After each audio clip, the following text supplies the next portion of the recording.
Hey guys, welcome back to the channel. This is a story about what if Naruto has trihexia keys in fairy tale harem. Before I start, please support for more amazing content, and do consider subscribing to my channel and share this video with your friends. This is written by Kuroppy and link in description and support writer.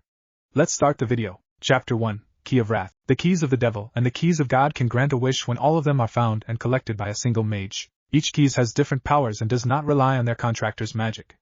The keys are simply a portal for them to come freely to our dimension and out. Lucy Heartfilia bumped into someone while she was reading her mother's journal. With a quick apology, she continued her way towards the first location that was written on her mother's journal. The port of Harem. She had found her mother's journal hidden in her room and was fascinated on what's inside. That was also the day she decided to leave the mansion and planned to join the most popular guild in Fiore. But her plan changed when she read her mother's diary. She found herself a new goal.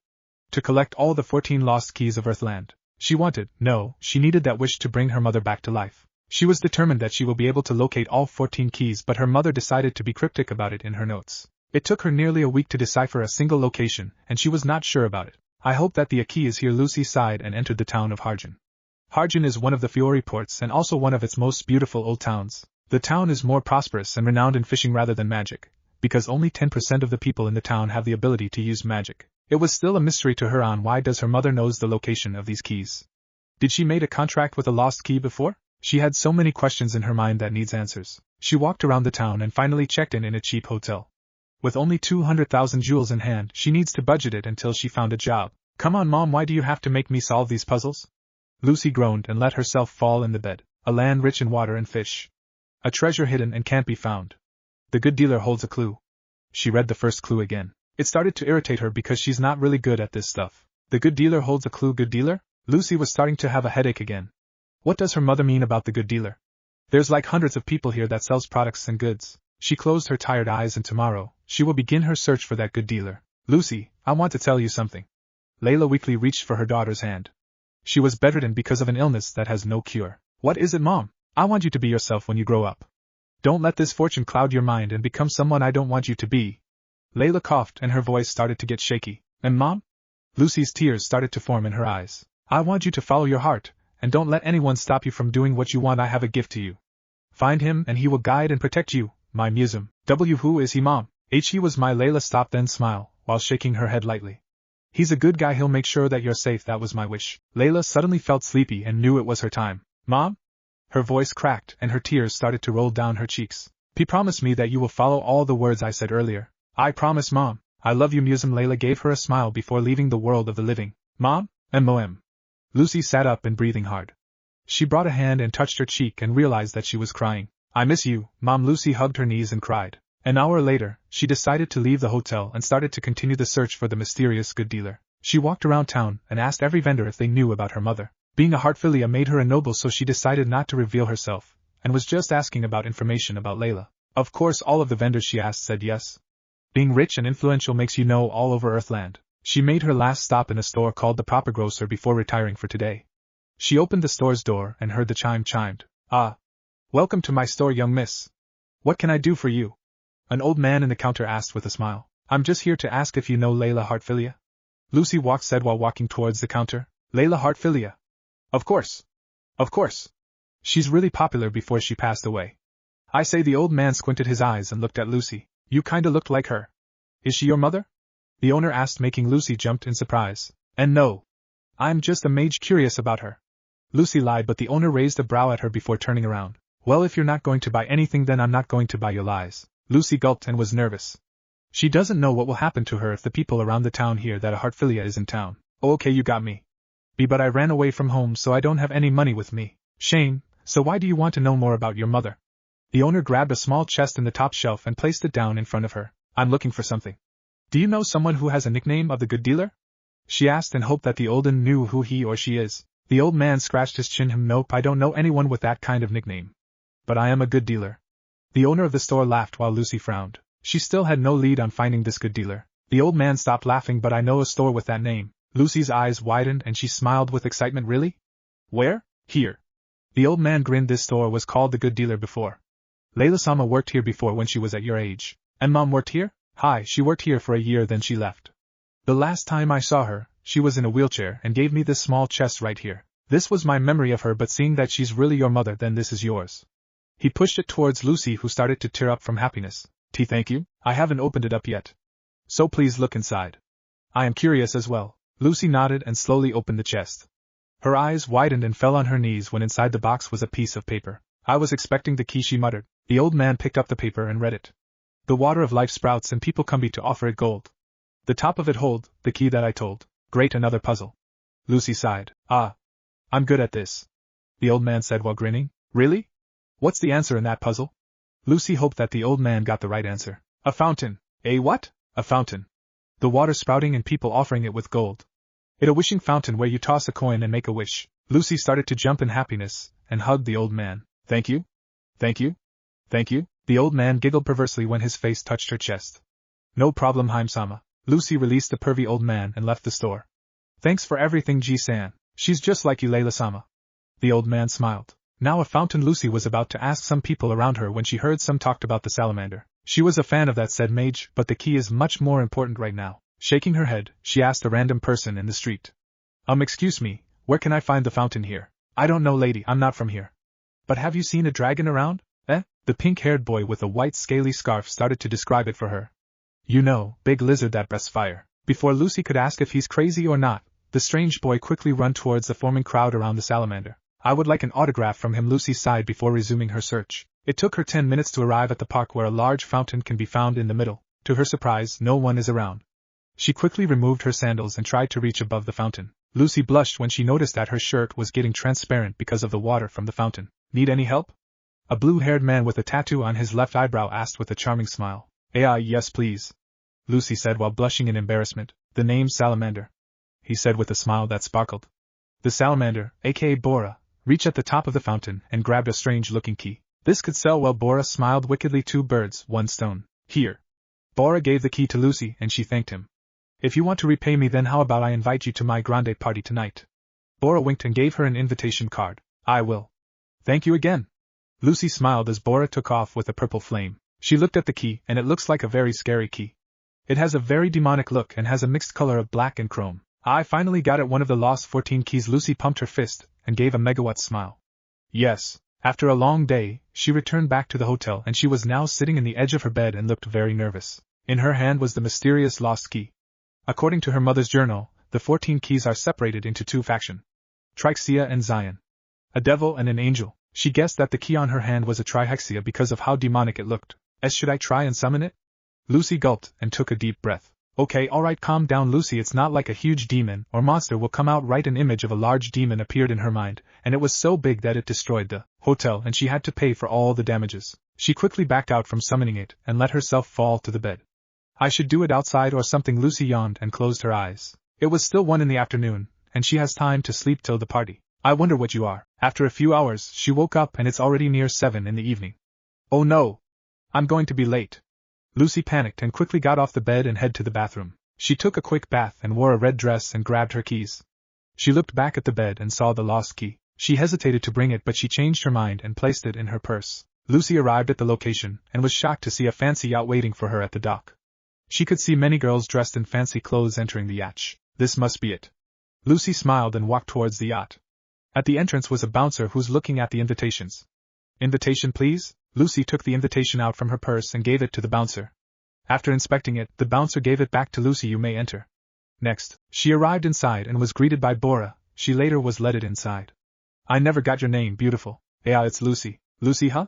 That's such a pretty name. Bora complimented her while pouring a glass of wine. Thanks.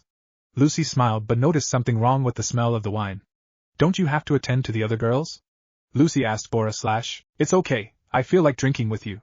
He snapped his finger and made the wine into small spherical orbs that floats above the glass. Try opening your mouth, the pearls of wine will slowly come in. Bora said to Lucy, who slowly opened her mouth. Don't her eyes widen when she heard a voice inside her mind. She quickly swatted away the incoming pearls and stood up. What are you planning? She smelled her hand and smelled a common sleeping drug used for patients in the hospital. Bora smirked. You're a bad girl. If you just were to sleep peacefully, then you wouldn't have to get hurt. Lucy's eyes widened when a couple of men emerged from the curtains behind her and grabbed her arms. Oh, she's a pretty one, boss. The first guy said while licking his lips. Can I have a round at her, boss? She looks pretty innocent enough. My kind of thing. The second one said, making Lucy look at them in disgust and fear. What are you doing? Welcome to our slave ship. I must ask you to remain silent until we get to Brasco. Bora grinned evilly and tried to feel her up by touching her leg. Lucy's eyes widened when she felt Bora's hand reach for her keys. He took it off and looked at the keys. Where's the other key? What other key? Don't play dumb with me. The key that I got from the fountain. Where is it? I don't know what you're talking about. Lucy started to sweat. If the lost key fall into the wrong hands, then it might cause havoc. Bora snapped his finger. Search her. Lucy's eyes widened when multiple hands was about to tear her dress off and search for the lost key. Okay. I'll give it to you. Just let me go. You think I'm dumb, woman? I am clearly outnumbered here and my keys are in your hands, so I really can't escape. Bora clicked his tongue as she made a point. Alright, release her. But be alert. If she tries anything, Bora grinned, I get first dibs. Lucy was released and shakily walked towards her purse. She opened it and grabbed the key. Please help me, she whispered while she gripped the key enough to make her hand bleed because of the spikes. Oi!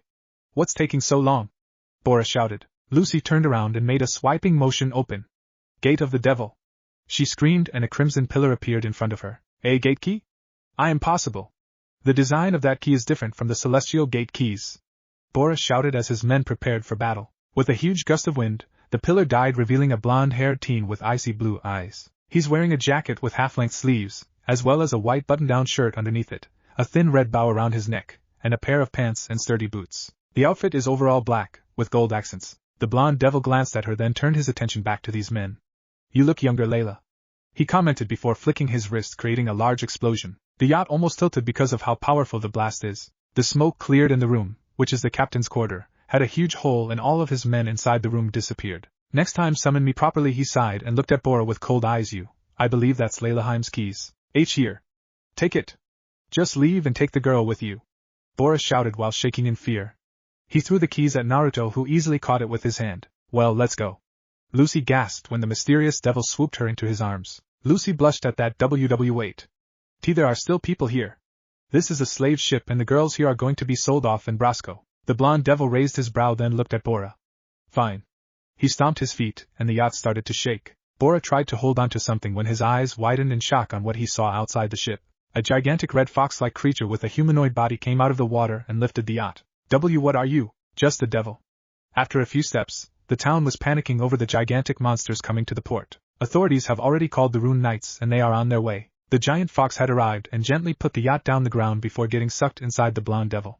Let's go. Lucy eeped when the blonde jumped high enough for her to see the whole town and landing gently at the empty park. He set her down slowly and crossed his arms.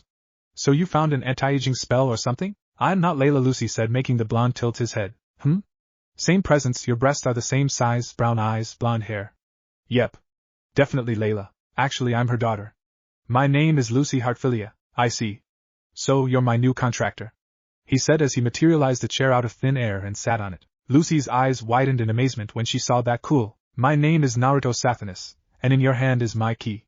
The key of wrath. My key has already absorbed your blood, so you're the only one who can use my key and not the others, so don't worry about someone stealing it. Now shall we make the contract? Naruto explained to Lucy, who nodded her head. So how does devil contract works? She asked Naruto, who grinned at her. A trade. A trade? Yes. In order for me to sign your contract, then you must offer something precious to me, and in return I'll fight for you. Naruto explained to Lucy, who bit her lips. Do you accept jewels? Lucy tried money, but Naruto shook his head. I don't really know what to trade, she sighed. Then I guess this is a no deal then. My key will disappear and will be hidden again. Fair. Wait. Lucy shouted while blushing. There is only one precious thing she has to offer. Have you think of something? Naruto asked and Lucy nodded. I offer my virginity. She shouted at Naruto. She's desperate on bringing her mother back, and if her virginity is the cost, then she'll be happily give it to him. She didn't mind as she found Naruto attractive. Not that she needs to say that out loud. A gust of wind was the only thing that can be heard before Naruto started laughing. What? And my virginity is not enough for you? Am I not attractive enough? Lucy cried as Naruto stopped laughing. I accept. Naruto said before the key in her hand glowed. Contract is done. You could have offered me a family treasure or something. Your mother offered her mother's necklace that was precious to her. Lucy started to blush even more. Why didn't you tell me? Naruto ignored her and stood up from his chair. Now where are you staying? I need some shut-eye. Naruto stretched his arms and yawned. Why? Can't you just go back to your dimension? Lucy asked and was nervous because she will lose her virginity if they went back to her hotel. I don't feel like it. And it's been so long since I came back here. So location? Lucy gulped then sighed. Seashell H Hotel. Naruto walked towards her and placed a hand on her shoulder. Lucy looked up to see Naruto giving her a charming smile. Hold your breath. Wah. She blinked and realized that they were not in the park anymore but inside her room in the hotel. Pretty small, don't you think? Naruto commented as he looked around. How? I used my teleportation magic, he said before sitting on her bed before taking off his top. The sight made Lucy blush and quickly ran towards the bathroom. Me and my big mouth. Lucy looked at the mirror and saw her face red as a tomato. I got myself into this and I will do this for Mom. She took a quick shower before wrapping around a towel around her body. She got out of the bathroom and tried not to make an eye contact with Naruto. I am ready, but please be Gen dash. Lucy's eyebrow twitched in annoyance when she saw the blonde was sleeping on her bed with a snot bubble and topless. This she made herself presentable, and was nervous about her first time, yet this devil had the nerve to fall asleep. With an iron fist, she punched Naruto on the head, making the blonde hold his head in pain. Itai. What's wrong with you? I thought you're taking my virginity? Lucy shouted while blushing. Do you want me to do it now? Naruto asked Lucy, who shook her head and backed a bit. I guess correctly. You offer me your virginity, and your virginity is mine. I decide when to take it. Now dress up and go to sleep, Naruto said before closing his eyes again. Lucy is somehow relieved yet disappointed at the same time. I thought devils are ruthless and manipulative creatures. Lucy sighed before grabbing a set of clothes. She was not giving him a chance to peek and give him a free show, so she decided to change at the bathroom. Meanwhile, back at the bed, Naruto sighed in annoyance. Definitely Layla. Chapter 2, Keys. It has been really awkward ever since this morning. Well, for Lucy it is. She could get really huggy when she's asleep. Waking up in Naruto's arm and chest first thing in the morning made her blush instantly, and started yelling at Naruto for being a pervert, even now she's the one hugging him. Now, the two blondes are now traveling towards the next closest town to buy some equipment for herself. When did she pass away? Naruto asked, deciding to break the uncomfortable silence. How did you know she passed away? Lucy was surprised that Naruto knew. It doesn't take a genius to figure it out. Layla was already slowly dying when she made a contract with me. What do you mean? Her illness got worse when she reached the age of 16, causing her to release her keys. One day she was walking by the shore and lucky her, she found my key half buried in the sands. For 2 long years I experienced the true meaning of hell. Naruto gave a tiring sigh at the last part, then smiled as he recalled old memories. Lucy balled her fist in anger. Why didn't you help her then? You could cure her illness, right? She didn't want to. The girl is stubborn and I could tell that you are as well. Naruto continued walking, then groaned when he heard Lucy started crying. Boy, stop. Can you bring her back? Lucy whispered as tears rolled down her face. Please. I'm willing to trade anything. Even my life. She shouted out loud. Naruto walked towards her, then flicked her in the forehead. Itai. Lucy placed a hand on her forehead. Infuriating. Naruto sighed, then embraced the girl, causing Lucy to blush. I could bring her back, but I need her perfectly preserved body. Even if you have that, I won't do it. Why? Because devils don't resurrect the dead. We turn them into demons. Naruto explained and broke the comforting hug. Lucy wiped her tears and gave an apologetic smile at Lucy. I'm sorry, I was desperate. It's okay. You and Layla are extremely alike that it's starting to scare me, and I'm a devil. Naruto joked to try and cheer her up. And it worked as Lucy placed a hand on her lips and started to laugh softly. Will you help me collect all the lost keys? Lucy asked Naruto, who shook his head. You're my contractor, I'm supposed to do whatever you say, he said with a smile. Thanks. Lucy gave him a quick hug before she started walking again with a small blush in her cheeks. Naruto sighed and placed his hands on his side pockets. You're going to use the keys to bring her back, aren't you? He asked as he followed her. Why, yeah. I really miss her, and I'll do anything to bring her back to life, Lucy said with a smile. By the way, do you know where the other keys are? She asked Naruto. It's actually forbidden for us to tell anyone, even to my comrades, the location of our key, Naruto replied, causing Lucy to cry comically. And here I thought I was able to escape Mom's cryptic journal, but I could sense them if they are near. Lucy smiled from happiness at that. You're actually lucky that you found her journal. Before, we can bring our contractor into the underworld for a short amount of time, and Layla was the last one to get a glimpse of the underworld before the rules are changed. You brought Mom to the underworld? Correction, she ordered me to bring her to the underworld. I introduced her to the other 6, and she asked them where the location of their keys are, but I explained to her that it is forbidden. Naruto started to smile. She was able to outsmart us, and she asked us to make the location of our key into riddles and puzzles for her to solve. Technically, we never broke the rules as we didn't indicate the exact location of our keys. I see. So that's why she knows. How about your key? How did she know? Naruto scratched the back of his head with a small blush on his cheeks. I never really displaced my key after the contract was broken, so I guess she's the one who hid it and make the clues for you. I see. Then could you help me solve this one? Lucy stopped and faced Naruto so that he can see the journal in her hands. It says the great ice that tears the sky and meets the heavens high. It's heart of ice that can't be thawed, and only the warmth of anger is needed to free me once more. Any ideas? I guess the great ice that tears the sky means the snowy mountains. I'm not good at riddles or puzzles, Naruto said, causing the girl to sigh. Then I guess we're going to the nearest mountain here, which is Mt. Hakob, Lucy said. And that's a 4-day trip. I don't think my budget can handle this, she whined. No worries, I got the solution to your problem, Layla 2.0. Naruto grinned at her as he placed a hand on her shoulder. What do you know? Why, Mt. Hakob? Lucy quickly hugged herself when she felt the cold air touched her skin. Why did you teleport us here, you baka? Lucy shouted as she shivered in the snow. Naruto winced of her high-pitched cry and sighed. I already helped, so deal with it. I am freezing. Why you baka wairo? And warn me next time. Lucy glared at the blonde, who's not affected by the cold temperature at all. It's your fault for wearing such kinky outfit. Naruto lectured her as he started walking towards nowhere. Lucy began to blush and made a snowball, then threw it at Naruto. At least help me, you idiot. Infuriating, Naruto sighed before he snapped his finger, and a warm fluffy jacket materialized in his hands. Here, it'll keep you warm. He threw it to Lucy, who easily caught it. Thanks. How do you do that anyway? She asked Naruto as she wears the warm jacket. We devils have the ability called omnipotence. You better not know what it is, he said nonchalantly as he walked towards a cave. Why not? Lucy pouted and followed him. Because I said so. Naruto grinned and decided to change the topic before Lucy could annoy him even more.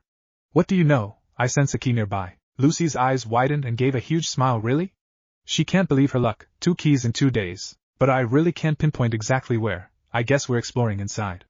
Naruto closed his eyes and tried to locate the source of this energy he is feeling. While they are walking inside the tunnel of the cave, Lucy used a magic lamp so she can see in the dark. She wondered how Naruto could see if he's leading the way with no source of light. Maybe it's a devil thing. Meanwhile, Naruto was thinking about whose key were inside this cave.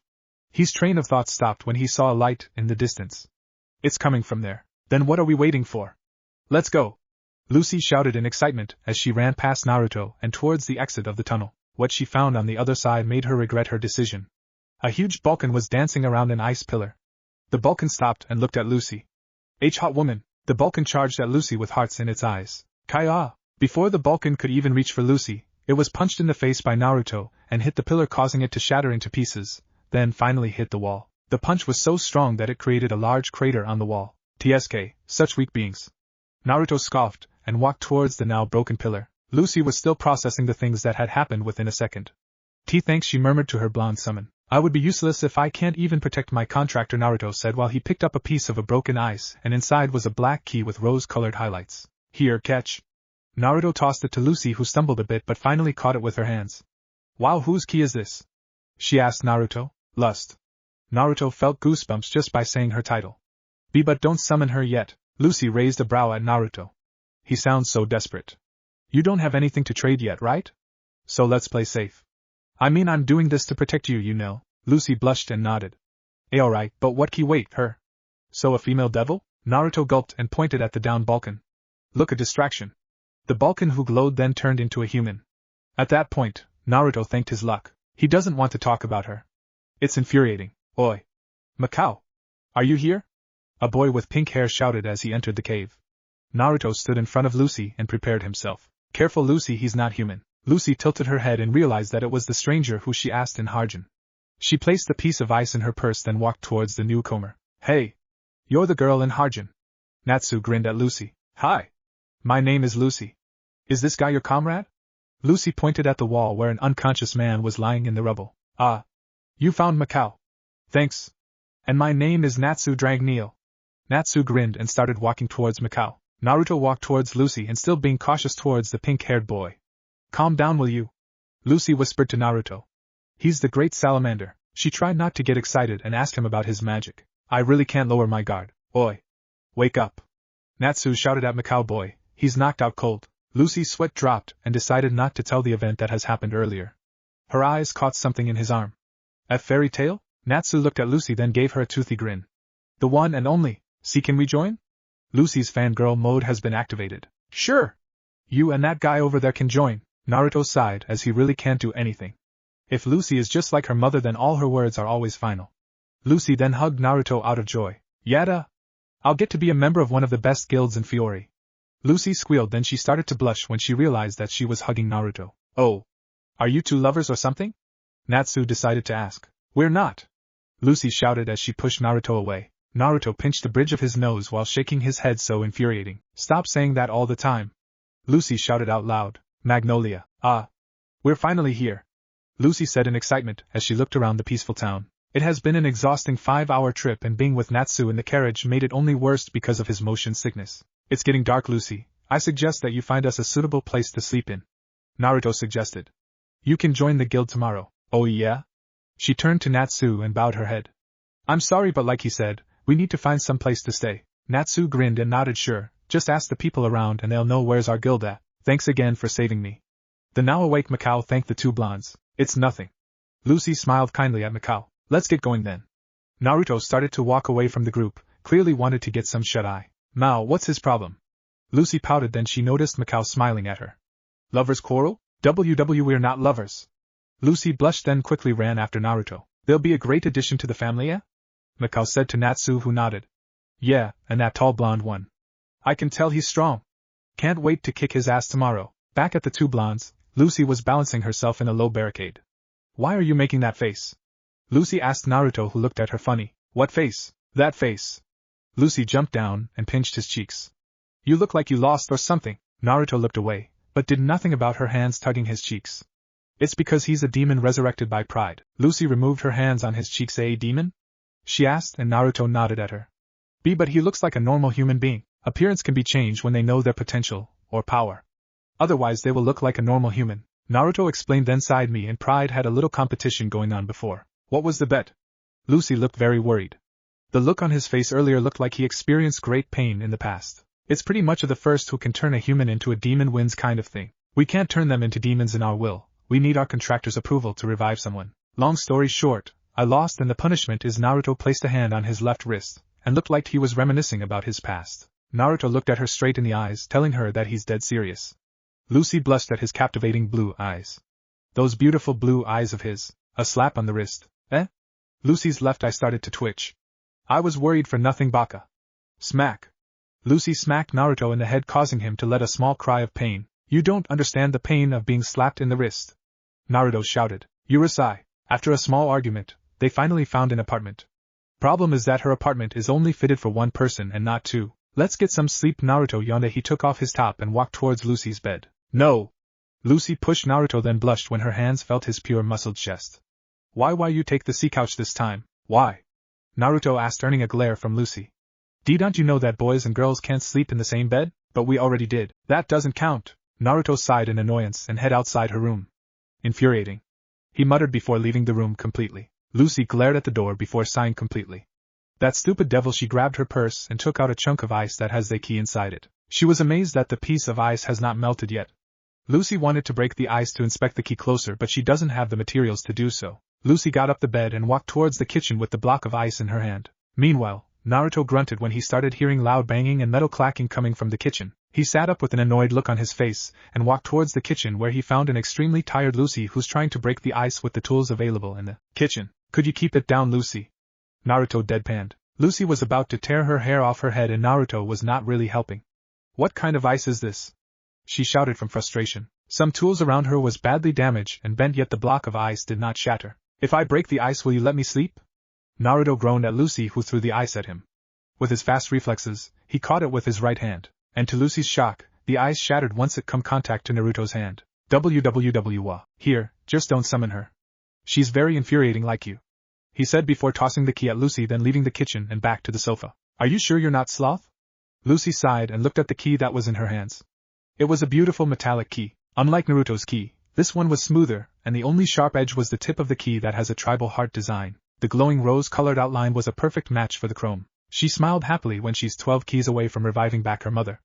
After a few minutes, she went back to bed, and tomorrow was going to be her big day. They're joining Fairy Tail.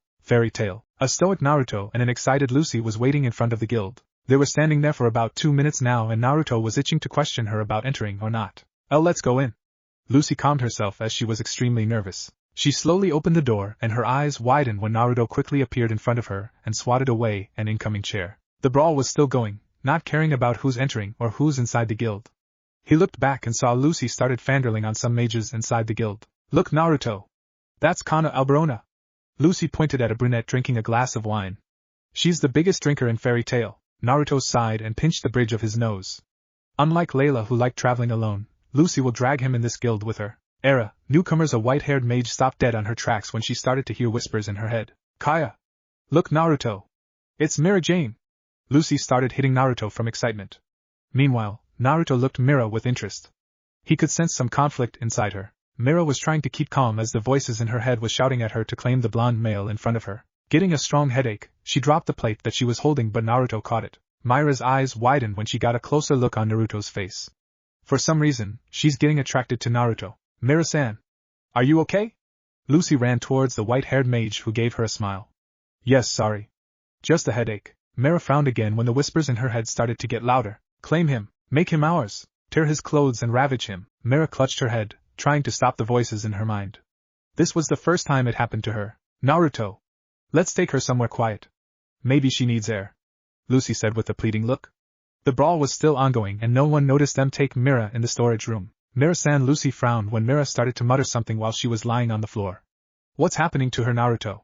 Should we call help? She's a takeover mage. Naruto crossed his arms and looked at Mira. If I'm correct, she has the Satan soul. That means Lucy looked at Naruto, who nodded at her. She has demons inside her. Naruto sighed. How infuriating, she basically wants me. She wants to have sex with me. Hentai. Pack. Lucy blushed and glared at Naruto, who was nursing a bump on his head. What kind of pervert are you? Is my virginity not enough? I'm serious.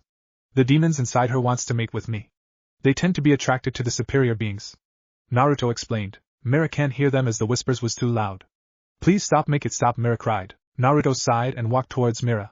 The only way you can calm a demon in heat is to give it what it wants. Why, you're going to have sex with her? Lucy stuttered, and while blushing, she suddenly felt pain and anger towards the blonde. No. You can't do that. Calm down. Geez, I'm not gonna have sex with her, this will help her calm down. Naruto leaned down and kissed her in the lips. Mira slowly opened her eyes when the voices in her head died down. She felt a warm feeling in her chest and butterflies flying in her stomach. Finally noticing that the blonde stranger was kissing her, she quickly pushed Naruto off her while blushing madly. PPP, pervert. Pervert. Lucy then kicked him after Mira pushed him, causing him to land on some barrels. Naruto grunted, then sighed. Definitely, Layla. After a few moments, Lucy explained that Naruto is a devil and begged not to tell anyone. I see. Mira glanced at Naruto, then blushed. Thank you for helping me. That was the first time it happened to me. It was a common reaction for lower demons. I'm actually impressed that you resisted them and didn't jump on me. Mira felt happy on being praised by Naruto. Oh. I never got your names. My name is Lucy Heartfilia. Lucy happily introduced herself, then she pointed at Naruto. That's Naruto Sathanas. It's nice to meet you too. Mira smiled at both of them, especially you, Naruto-san, she said without thinking before quickly placing a hand on her mouth while blushing madly. Lucy suddenly felt jealous, but she won't admit it. Nope. Never. Naruto, infuriating. Welcome to Fairy Tail. Mira officially greeted Lucy as she stamped the logo of Fairy Tail in her hand. The master was currently not around, but Mira was sure that the master will welcome them with open arms. The brawl ended, leaving some mages knocked out cold in the tables. How about you, Naruto-san? Mira turned to then blushed when she saw those icy blue eyes of his. What color and where? I'm not interested. Both girls said at the same time as they looked at Naruto. I can't become a member of Fairy Tail, I'm a devil. Naruto reasoned, but it didn't work. So?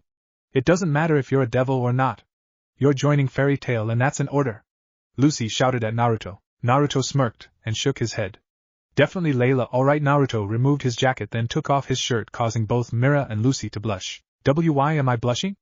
I always see topless guys here in the guild, yet Naruto's muscles are so no.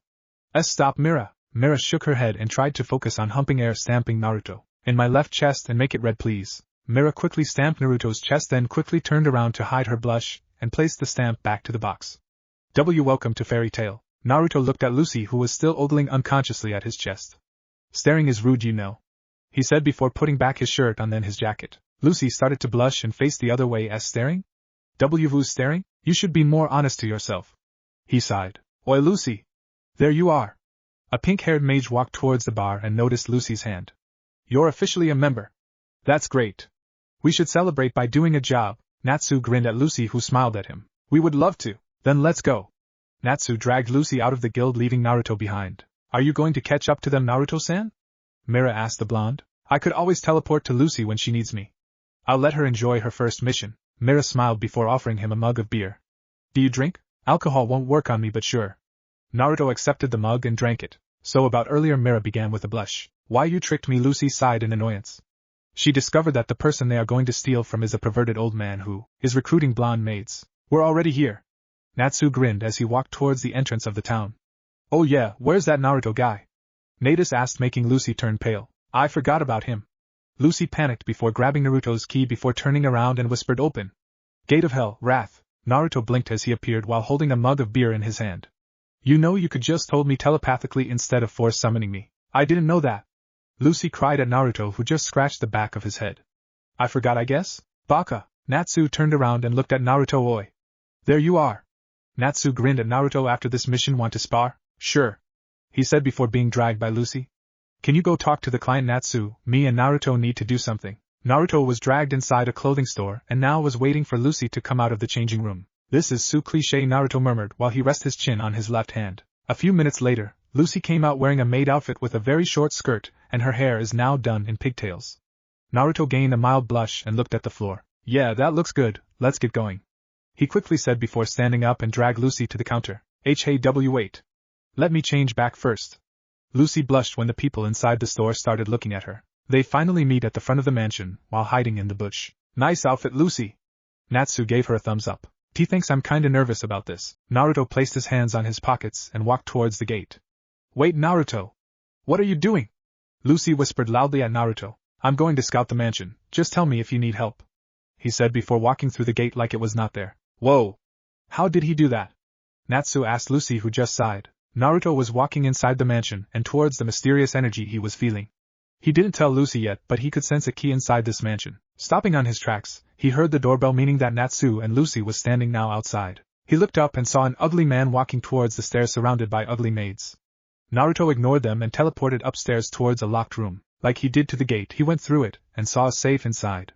It can't be. Naruto used brute force and break the safe open. His eyes widened when he saw what's inside the safe. A Zion key. Chapter 3. Ruby Gold. The three mages of Fairy Tail are now walking back to the guild after their mission was completed. Lucy was a bit disappointed because they are returning empty-handed, but happy as they are able to help Katie and got herself a new celestial key. She kept glancing at Naruto, who was being silent for the past minutes.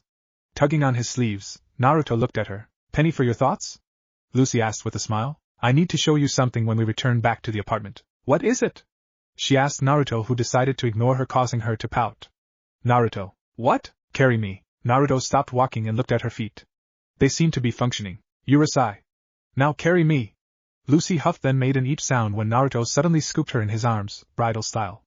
I'm starting to think that you're treating me like a slave. Naruto sighed and continued walking behind Natsu. Lucy began to frown. Am I treating him like one? You're so spoiled, Lucy. Natsu grinned. It sure is tough having a girlfriend and Naruto? He's not my boyfriend. Lucy cried while blushing. Naruto sighed and didn't deny it.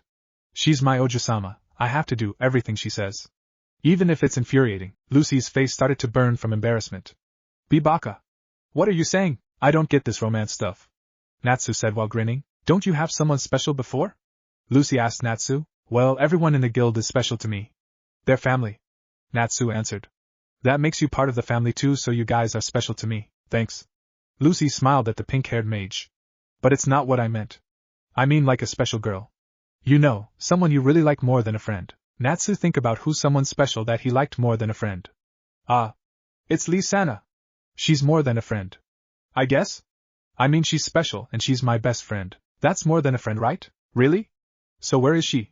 Why haven't you made a move yet? Lucy asked Natus, who suddenly became depressed. She's dead. Oh, I'm sore. No, it's okay. Natsu grinned and decided not to continue talking about her. Naruto analyzed Natsu and figured out that he's masking his feelings about the death of that Lee-sana girl. I'll scout ahead if there's some enemy waiting for us. Natsu said before sprinting away. He's really hurt. I guess she's really special to him. Lucy said. She felt bad for bringing up that topic. After a few minutes of silence, Lucy started asking Naruto some questions. What was mom like? Look in a mirror. Lucy sighed. Was she really the same as her mother? Then how about you not being angry all the time? You're wrath, aren't you? I'm always angry. Naruto said nonchalantly. I find that hard to believe, Lucy thought as she sweat dropped. Her next question caused her cheeks to blush a bit. Hey, are you seeing someone? No. Lucy sighed in relief.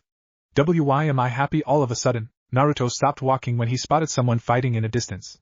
There were smoke, fire, explosions and ice. After a few seconds, the brawl ended and the two mages jumped back. One was Natsu and the other one was a guildmate named Gray. Why is he in his underwear? Lucy shouted. Naruto ignored them as he felt a presence nearby. He gently put Lucy down in the ground. Eh? What's wrong, Naruto? I'll be right back. Meanwhile, you try and calm them down. Naruto said before walking away. Who's that guy? Gray asked as he looked at Naruto.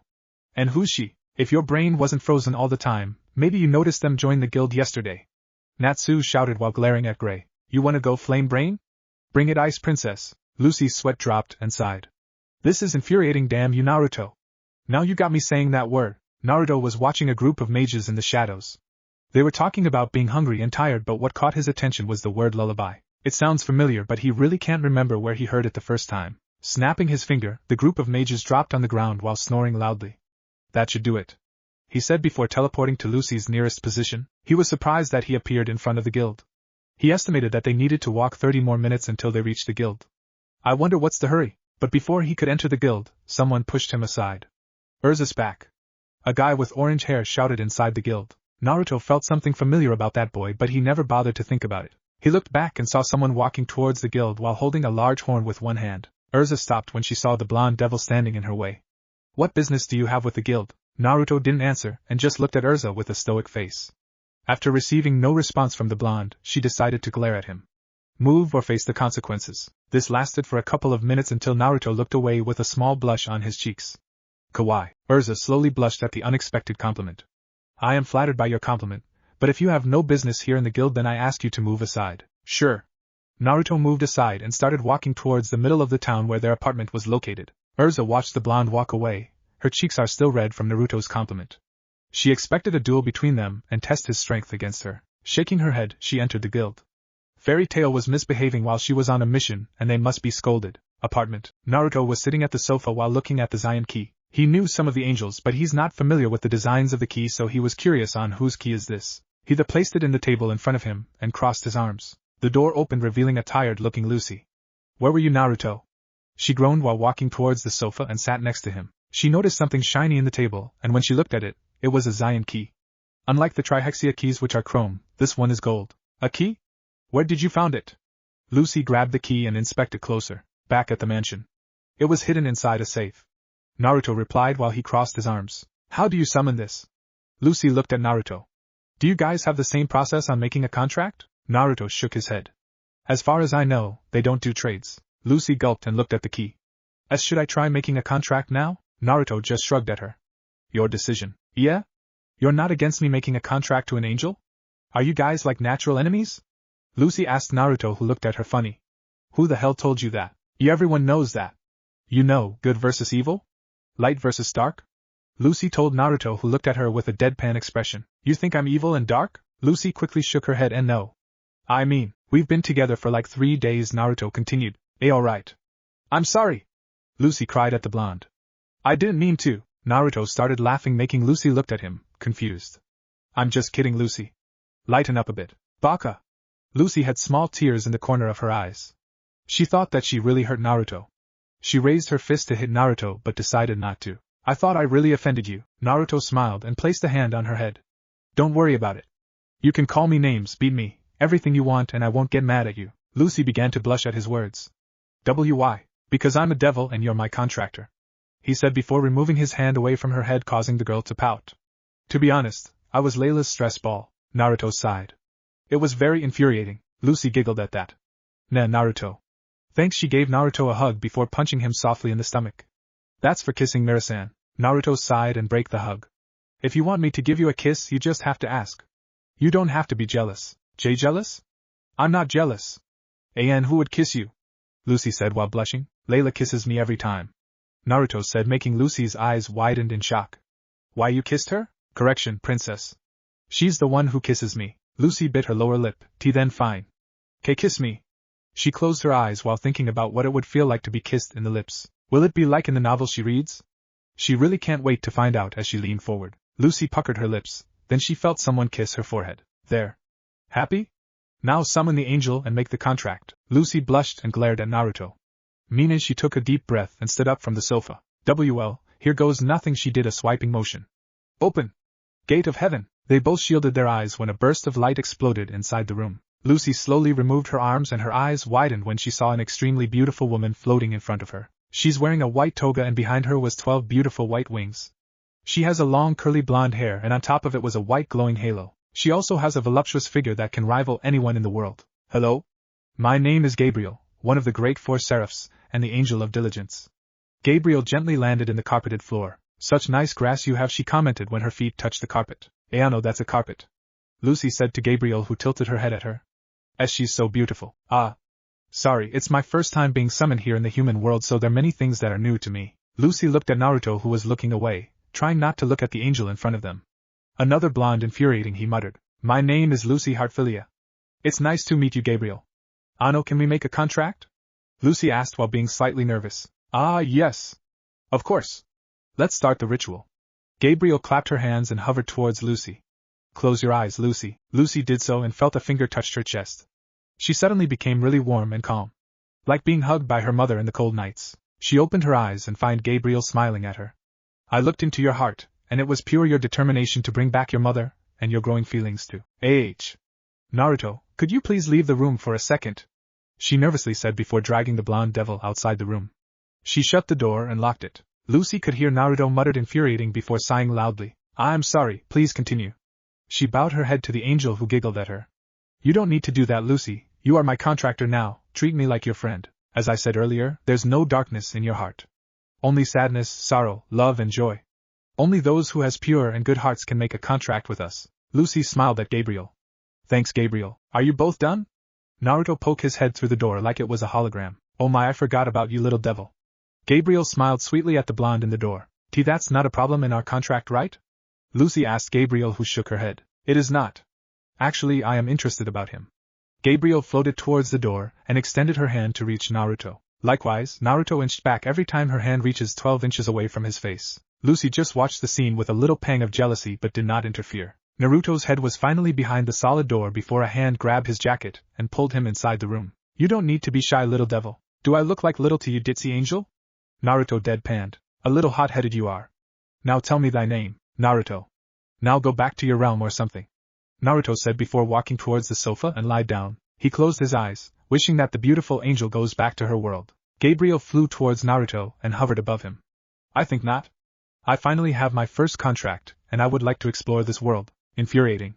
Now go bother Lucy instead. Gabriel looked at Lucy, then gave her a smile. Will you show me around this place? Lucy gave a tired smile. It's really been an exhausting day for me. Can you wait till morning? Of course. Gabriel smiled at her. May I request sleeping with you? Lucy smiled and nodded. Sure. The next day, Lucy stretched her arms as she woke up early in the morning. She looked around the bed and her new summon was missing.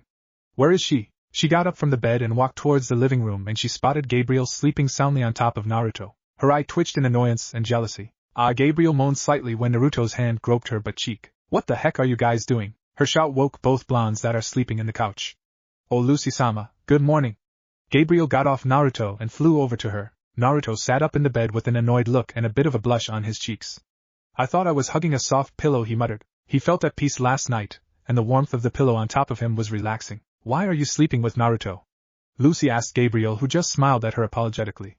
I'm sorry, Lucy-sama, but I sometimes sleep flying at night. I somehow find my way on top of Naruto-kun. I read some of your novels last night, and I learned about these honorifics. You are a good writer, Lucy-sama. She smiled at Lucy, who blushed. PP, please don't touch my stuff without permission, but thanks. You write? Naruto asked, still sitting on the sofa. It's just a hobby of mine. Lucy-sama. Is it fine for you to show me around now? Gabriel asked with excitement. Lucy sighed and nodded. All right. Just let me take a shower first. She walked towards the bathroom and took a bath.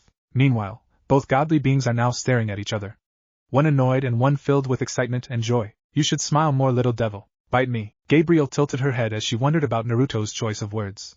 You want me to? Naruto face-palmed and sighed heavily. You're an airhead and an oblivious blonde. Gabriel frowned and flew towards Naruto. Now that's mean. Naruto-kun, you were touching my chest area while you were sleeping earlier, and she blushed a bit. It felt good. Can you do it again? She asked with an innocent smile. Naruto choked on his spit but recovered quickly. What the hell are you talking about, you ditzy angel? You were touching them like this. Gabriel started fondling her twins in front of Naruto. Your hands are better than mine. She moaned. Naruto was hypnotized by Gabriel's soft bouncy twins. Stop that. He finally snapped out of it and pinned her to the floor. At the same time, Lucy got out of the shower, only wearing a towel. Infuriating. Station. Urza was waiting for Lucy. Hearing about her knocking out a Vulcan with one finger made her a great part of the team. She needs her strength in this one. Urza-san.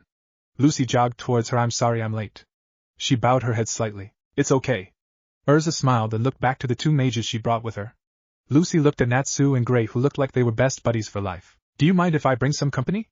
Lucy asked Urza. Depends if they are useful. I need you for this mission for a reason. I heard you knocked out a Vulcan with a single finger. Very impressive. Lucy's sweat dropped at that. That was Naruto, trust me, they are very useful. She looked behind her and saw Naruto with an annoyed look, and next to her was Gabriel, who's like a kid in a candy store. She is wearing some of Lucy's clothes and her wings are now hidden in plain sight. Oh. What's this called? Gabriel asked Naruto as she gazed at a metallic beast. It's a train. Amazing, Naruto. Gabriel. Urza-san said you can come. She shouted at both of them. While walking towards the group, Naruto stopped on his tracks. Urza finally noticed the guy that she met in the front of the guild yesterday. I see. You're an acquaintance of Lucy here. Are you looking for her yesterday? She asked Naruto. Oh. Naruto. I didn't know you were coming. Natsu grinned at him. Urza, meet Naruto. He's Lucy's boyfriend. He's not my boyfriend. Lucy shouted while blushing wildly. Boyfriend? Gabriel looked at Naruto. You're a boy and a friend. Does that mean you're my boyfriend too, Naruto-kun? Two-timing? You're horrible, Urza said coldly as he glared at Naruto. Naruto sighed in defeat. Infuriating. After the six of them entered the train, Natsu, Naruto, and Gray sat on the opposite chair, and in front of them was Lucy, Gabriel and Urza. Lucy started explaining about their relationship, while she still kept secret about them being summons. It took her a while to force Gabriel to hide her wings and just walk like a normal human being. So you're Lucy's guardian, and your Urza looked at Gabriel, who was giving her an innocent smile. I'm Naruto-kun's girlfriend and Lucy-sama is also my girlfriend. Urza blushed at their three-way relationship. It kinda reminded her about the smut she was reading last night. That's indecent. For the last time you did see Angel, the term boyfriend and girlfriend are earned if you both have romantic feelings to each other. Naruto explained to Gabriel, who made a nose sound. Long story short, she's a distant cousin. Naruto lied. I'm not. Gabriel was interrupted by Lucy. Is Natsu going to be alright? She asked nervously. Natsu was struck by his sickness when the train started moving. It's just Natsu have a motion sickness, Urza said with a smile. I got a solution for that. Gabriel looked at Natsu, who was about to barf at Naruto. I can help with that, she said, and reached for Natsu's forehead. Her hand glowed gold and Natsu's face turned from green to relaxed. She smiled, then removed her hand from his forehead. There, healing magic. That's a wonderful skill. Urza praised the blonde. Thank you, Urza-san. I'm more of a support rather than a fighter. I try to avoid violence. Thank you, Gabriel. Natsu grinned at her. You're the best. Great, the flame brain is alive again. There goes my silence, muttered Gray. Naruto was still wondering where they're going, so he decided to ask the beautiful redhead. What kind of mission are we doing? I'm sorry, but it's guild-only business. You and Gabriel are still civilians and will be staying in the back while we do our job. Naruto's part of the guild. He joined with Lucy. Natsu said to Urza. He is? Urza looked at Naruto, who showed her his fairy tale mark on his chest. Urza quickly bowed her head at Naruto. I'm sorry for my mistake. Please hit me. Lucy's sweat dropped at the redhead. Is she serious? Hey Naruto, she won't stop until you hit her. Natsu whispered to Naruto, who sighed at that. Don't bow, Naruto said before looking away. I don't hit beautiful girls, he said coolly, making Urza blush a little and Lucy glare at him. Red hair fetish. Thanks. Did you just made Urza stutter? Natsu leaned to look at Urza's cheeks. And you made her blush. He then pat Natsu in the shoulder. You're amazing, Naruto. Guh. A fist has made its way on his head, knocking him out cold easily. Silence. Ignoring all this, like Naruto said earlier, what mission are we doing? Gray asked. We are going to retrieve the item called Lullaby. Our opponents is a dark guild called Eisenwald, and they intended to use that item to cause some trouble. She explained. I heard some group yesterday talking about Lullaby. Naruto recalled. He was still trying to remember where he had heard that name. They were probably deserters of Eisenwald, who didn't want to follow the plan and escaped. Urza said to Naruto. Lullaby? The song to lull children to sleep? Lucy asked. Urza nodded. It could be. Who would do such horrible thing? Gabriel frowned. A lullaby is a song for all the children so they can drift to sleep. His name is Aragorn, the Dark Guild Eisenwald's ace. He's called the God of Death because he only accepts assassination jobs, Urza said. Lucy was shocked about the assassinations. There are jobs like that? Yes. But they were banned by the council. But Eisenwald prioritized money, so 6 years ago, they were banished from the Magic Guild League. Nevertheless, they disobeyed and still continued their activities. Urza explained. They so sound scary. Lucy shivered. The train finally made its first stop, and the group used it to buy some snacks in the station. What is this, Naruto? Gabriel asked like an innocent child. Why does thy bread has lettuce and some mysterious white liquid between it? Don't you have sandwiches in heaven? Naruto asked with an annoyed, then beamed at Naruto. We only have bread and wine. That is infuriating. Naruto sighed as they both got back to their seat. Urza was eating her strawberry cake while Lucy and Gray are eating some sandwiches. What kind of magic do you use, Urza-san? Urza smiled and shook her head. Just call me Urza. My magic is called Requip. It allows me to store some items in a pocket dimension so I can easily summon it at any time, even during battle. She requipped a knife as proof. That's so cool, Lucy said with stars in her eyes. I think Gray's magic is more cool, Urza said before taking a bite of her strawberry cake. While Gray is showing off his magic, Naruto can't help but look inside at Gabriel's curious face. Nah, it's cake. She tilted her head at Naruto. Cake? What's that? Sai, wait here, he said before standing up. Where are you going? Lucy asked the blonde devil. Gabriel wants to try cake. Oh, okay. Somehow she felt jealous. Why is he taking care of Gabriel? She's not her contractor. How about you, Lucy? What magic do you use? Gray asked Lucy. Lucy started to laugh nervously. I'm a celestial spirit mage. Even though I rarely use them. A few seconds later, Naruto came back with a slice of chocolate cake with a vanilla coating in his hand. The train was already moving, so he needed to find some place where he could materialize the chocolate cake without someone seeing him do it. Here. He placed the plate in front of Gabriel. She looked at the plate and stared at it. How do you eat this? For the love of, here. Say ah. Naruto finally blew a fuse and took a piece of the cake using a spoon and shoved it inside the angel's mouth. This was new for Lucy. A devil feeding an angel and Naruto blowing a fuse. What are you doing? Aha, it's delicious, Naruto. Gabriel said happily while the spoon is still on her mouth. You are a two-timer. Urza glared at Naruto, who started to groan. This is, boom, underworld. 7 silhouettes are sitting in a large round table and looking at a hologram of a small golden key with sharp tip resembling an arrowhead attached to 2 bits on either side of the key, shaped like the sides of a feather with 2 indents on each bit. On this tip is a pattern resembling angel wing on the surface of the bits protruding from either side from the center of the key, and protruding out onto the tip is an ornate design of a single feather. Moving along the stem of the key to the bow, which is shaped like a pair of angel wings, and at the center of the bow is the outline of the cross. Where is Wrath? A feminine voice asked the 6 deadly sins. He was summoned in the human world, Trihexia-sama. One of the 6 said. Call him immediately. It seems we found the God Key. Chapter 4 Black-White. Earlier, the explosion blew a large hole into their cart. The smoke cleared, revealing the people inside the cart unharmed, and was protected by a golden transparent spheres. Gabriel sighed in relief as she casted the spell at the last second. What happened? Naruto's eye twitched when he saw the attackers. Outside the train was 2 small girls, floating and looking at him with an emotionless look. They both have gray eyes, black hair, pointy ears, and wearing a black gothic Lolita dress. The only difference are their hairstyles. One is straight, and the other is done in a ponytail. Nei-sama, Nei-sama. Naruto-sama has found some new pets. The one in a ponytail deadpanned as she looked at the girls around Naruto. Yes, I think you are correct, Lilith. Master has replaced us with those slutty big-boobed girls, she replied, still no emotion coming out of the 2. Lucy looked at Naruto with an annoyed look because of the little girl's comment about her being a slut. Who are they? And why do they know you? She asked Naruto, who pinched the bridge of his nose. We are Naruto-sama's pets. Please refrain yourself from talking to Naruto-sama that way, or we will have to exterminate you, Lilith said coldly. You are a pervert, aren't you? Lucy glared at Naruto. Naruto sighed in annoyance. This is infuriating. Office, Lilith, what do you guys want? You're not denying it? Hentai. Lilicon. Lucy shouted at Naruto. Office agreed with Lucy. You are correct.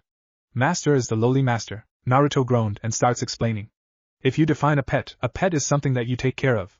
Those 2, Naruto pointed at the 2 girls, are my pets. I feed them and give them home. They are basically freeloaders. All sins have a pet, and those 2 are mine. The 2 girls hovering outside the train blushed but still had a stoic look on their face. Nei-sama, Nei-sama, Naruto-sama said that we are his. Indeed, Master has finally confessed his love for us. Gabriel smiled at Naruto. Can I be your pet too? With a face palm in the face, Naruto groaned. Just tell me what you guys want. Trihexia-sama wants to see you. They both said at the same time. Lucy looked at Naruto with wide eyes. Trihexia? You mean, yeah. My boss. Now if you could excuse me. Naruto disappeared in a blink of an eye. The girls that attacked them vanished at the same time. Urza and Gray looked at Lucy, causing her to gulp. She had a lot of explaining to do. Underworld, Trihexia's mansion. Naruto arrived in a room that was full of runes beneath him. Beside him was his 2 adorable pets, clinging on both of his arms. Infuriating. Both of you. He sighed and struggled to walk outside the room. We do not agree about you replacing us, they said at the same time. I'm not replacing you. Those are my new friends? He stopped walking when the twins stopped and looked at each other. Nei-sama, Nei-sama. Naruto-sama said he has friends. Indeed. It is the first time I hear Master made a joke. Infuriating. I have friends maybe? Anyways, what does Hishia want? He asked the twins. Ophis and Lilith looked at each other once more before nodding, then dragged him towards Trihexia's office. Like in the human world, Trihexia's office looks like a principal's office. Ophis and Lilith knocked at the door before bowing at Naruto and leaving him in front of the door. Come in, Lucy sighed as she finished explaining about the truth. So please don't tell anyone, she begged Gray and Urza. So you're planning to collect all these keys to bring your mother back? Urza asked Lucy, who nodded at her. Yeah, Urza smiled and crossed her arms. I don't see any problem with that. Your secret is safe with us, right, Gray? Yeah. I still can't believe that Naruto is a devil, and I'm sure Natsu will keep it a secret as well, Urza added while looking at the unconscious Pinkette. But you need to tell Master. He can help you with that. Maybe he has information about these keys. Lucy teared up from happiness and bowed her head. I will. Thank you. How many keys have you found? Urza asked Lucy. 3. She placed Naruto's, Gabriel's and Lust's keys in the table. This one is Naruto's. She pointed at a demonic-looking key. And that's my key. Gabriel smiled and pointed at her golden key. Gabriel is a summon? Gray pointed his finger at Gabriel. Ah, hey, I forgot to tell you about that. Lucy chuckled nervously. She is a Zion angel. Gabriel gave them an angelic smile. That I am. It's my first time being summoned here, so please show me around. Due to an attack, the train will stop at Onibus. We are arriving in a few minutes. That's our stop, Urza said, then smiled at Gabriel. We still have time to admire the place before we get going. Ah. Thank you, Urza-san. You're such a nice soul. They arrived at the station and started heading to a restaurant to eat lunch. Urza started showing Gabriel around and teaching her some new things. What weapons do you use, Gabriel? Gabriel placed a finger on her chin. I'm not into weapons, but I use this for emergency. She summoned a golden sword that glows with holy power. Oni-sama gave it to me for protection. It's called the Excalibur, she said happily as she showed the sword to Urza. Meanwhile, the redhead has star in her eyes as she gazed at the beautiful weapon. That's an amazing sword, Gabriel. Thanks. She smiled at the compliment, while the golden sword vanished in thin air. Lucy was curious about Gabriel's sibling and decided to ask her. You have an older sibling? Gabriel nodded at her. Yes. His name is Michael. Oni-chan is so cool. Unlike me, he's a fighter. He's good at swords and stuff. He sounds amazing. Lucy imagined the appearance of Michael in her head. A long-haired blonde like Gabriel wearing a shining white armor. He kinda looks like Naruto-kun too. Strange. Gabriel scratched her chin then shook her head. I am going to ask what is the reason we left Natsu-san in the train. All of them looked at each other, then their eyes widened in shock. We left Natsu in the train, Lucy shouted. I was busy showing Gabriel around that I forgot about Natsu. It's all my fault. Somebody hit me. Urza balled her fist. I can get Natsu. I am one of the fastest flyers in heaven, boasted Gabriel with a gentle smile. She then let her 12 beautiful wings out, making Gray, Urza and everyone near them looked at her in awe. Urza bowed her head at the blonde angel. Please get Natsu back. Gabriel nodded. I will be back in 20 seconds. She flapped her wings, making a huge gust of wind and creating a sonic boom in midair. With a speed of Mach 10, she arrived at the fast-moving train that is heading towards the next town for repairs. She landed inside the hole that was created by those lowly earlier, and saw Natsu being beaten by a guy. Eh? Another fairy brat? His eyes trailed to her wings then grunted. Looking at your appearance, you might be an S-class. TSCH. I'm out of here. Oh oi. Don't run from me. Natsu shouted while struggling to get up. Somehow Gabriel's cure didn't last for long. Gabriel frowned and looked at the unknown mage. You have something powerful inside your pocket. The shadow user smiled nervously. What are you talking about? I sense a dark magic. Are you a mage of Eisenwald? He smirked. I'm glad you knew. He tried to move but he was paralyzed. What's going on? Gabriel pouted and walked towards him. You guys want to use the song of the children to hurt other people. Unforgivable. She plucked a feather on her wing and placed it on the man's forehead. I shall cleanse thy soul and confiscate that dark item that you are hiding. The shadow mage fell unconscious and dropped on the ground. Gabriel bent down and grabbed the dark item in his pocket. A flute? She looked at the scary item in her hand. It has a skull with 3 eyes on one end, and an oval-like cutout in the skull's brow. On the other end, there are root-like cutouts. What did you do to him? That was amazing. And since when did you got wings? Natsu tried to grin but failed. The train was still moving and his sickness is getting worse by the second. I wiped out his memories using my feathers. About my wings, Lucy-sama will happily explain it to you. She smiled then quickly panicked and rushed towards Natsu. I'm sorry. I was so caught up about stopping the bad guy that I forgot your situation. She placed a hand on his forehead and it glowed gold. Natsu suddenly felt his energy coming back to him and his headache disappearing. He stood up and flexed his arms. Thanks, Gabriel. Gabriel nodded and smiled at him. We should get going. It has been more than 20 seconds now and I must apologize to Urza-san because of that. She grabbed the back of his shirt and flew back to Onibus in the speed of sound. On a bus, Gabriel arrived at the station with a grinning Natsu who has a very wild hair because of the wind. That was awesome. Gabriel retracted her wings and it vanished like magic. I'm glad that you enjoyed the flight. Natsu, are you alright? Urza ran towards the pink-haired teen. Yeah, Gabriel knocked out one of the Eisenwald guys. It was awesome. Urza quickly started shaking him madly. Did you interrogate him? Did you ask about Lullaby? Lucy's sweat dropped at the scene and walked towards Gabriel. What happened back there? Gabriel took out the flute out of her pocket and showed it to Lucy. I found this in the guy's pocket earlier, Lucy-sama. It has a dark aura surrounding it. Lucy's eyes widened in shock. She thought that flute was just a myth and just folktales to scare the children's. That's Lullaby. The cursed song. Gabriel looked at the flute and frowned. So this is the weapon. Shall I dispose of this instrument, Lucy-sama? Lucy looked at Urza who nodded at her. That's our priority in the first place. We need to destroy it. Go for it, Gabriel. Lucy told Gabriel. Gabriel placed it on the ground and took a deep breath. Behind her, Lucy, Urza, Gray and Natsu waited for her to cast a spell to destroy the death flute. Begone! Gabriel shouted while stepping on the flute repeatedly. All of them sweat dropped at the blonde angel. Do you have any more effective way? Lucy asked Gabriel who was starting to get exhausted. I believe I have, she said while catching her breath. I need Naruto-kun to massage my breasts after this. She sighed to herself. Luckily Lucy and Urza didn't hurt her. She clasped her hand together, and it started to glow. Vanish before she started chanting a spell, the flute started oozing purple smoke. I will not let you destroy me, the flute said, and a huge magic circle appeared above them. The people in the station started panicking and ran away from the scene. The flute turned into a gigantic beast that is 50 meters tall and destroyed some of the building in process. Gabriel! Lucy shouted at the angel and nodded. She cancelled her purification spell and let her wings out. She clasped her hands and prayed. Protect the people, guardian angels. Some of her feathers scattered and turned into angels in white armors. The white knights started picking up the civilians and flying them away to safety. I'll start with you. Lullaby lifted its foot and smashed it in Gabriel's position. You dare step on me? I'll step on you. Gabriel bit her lower lip and extended her arms forward. Aegis. A golden sphere surrounded her and shielded her from Lullaby's attack. Lucy-sama, please get away from here, she shouted at Lucy. No. We will help you fight that thing, Lucy shouted back. Urza, Gray and Natsu smiled at her. We are mages of fairy tale, and we never leave someone behind, Natsu shouted and ignited his fists. That is correct. We will help you in this battle, Gabriel. Requip.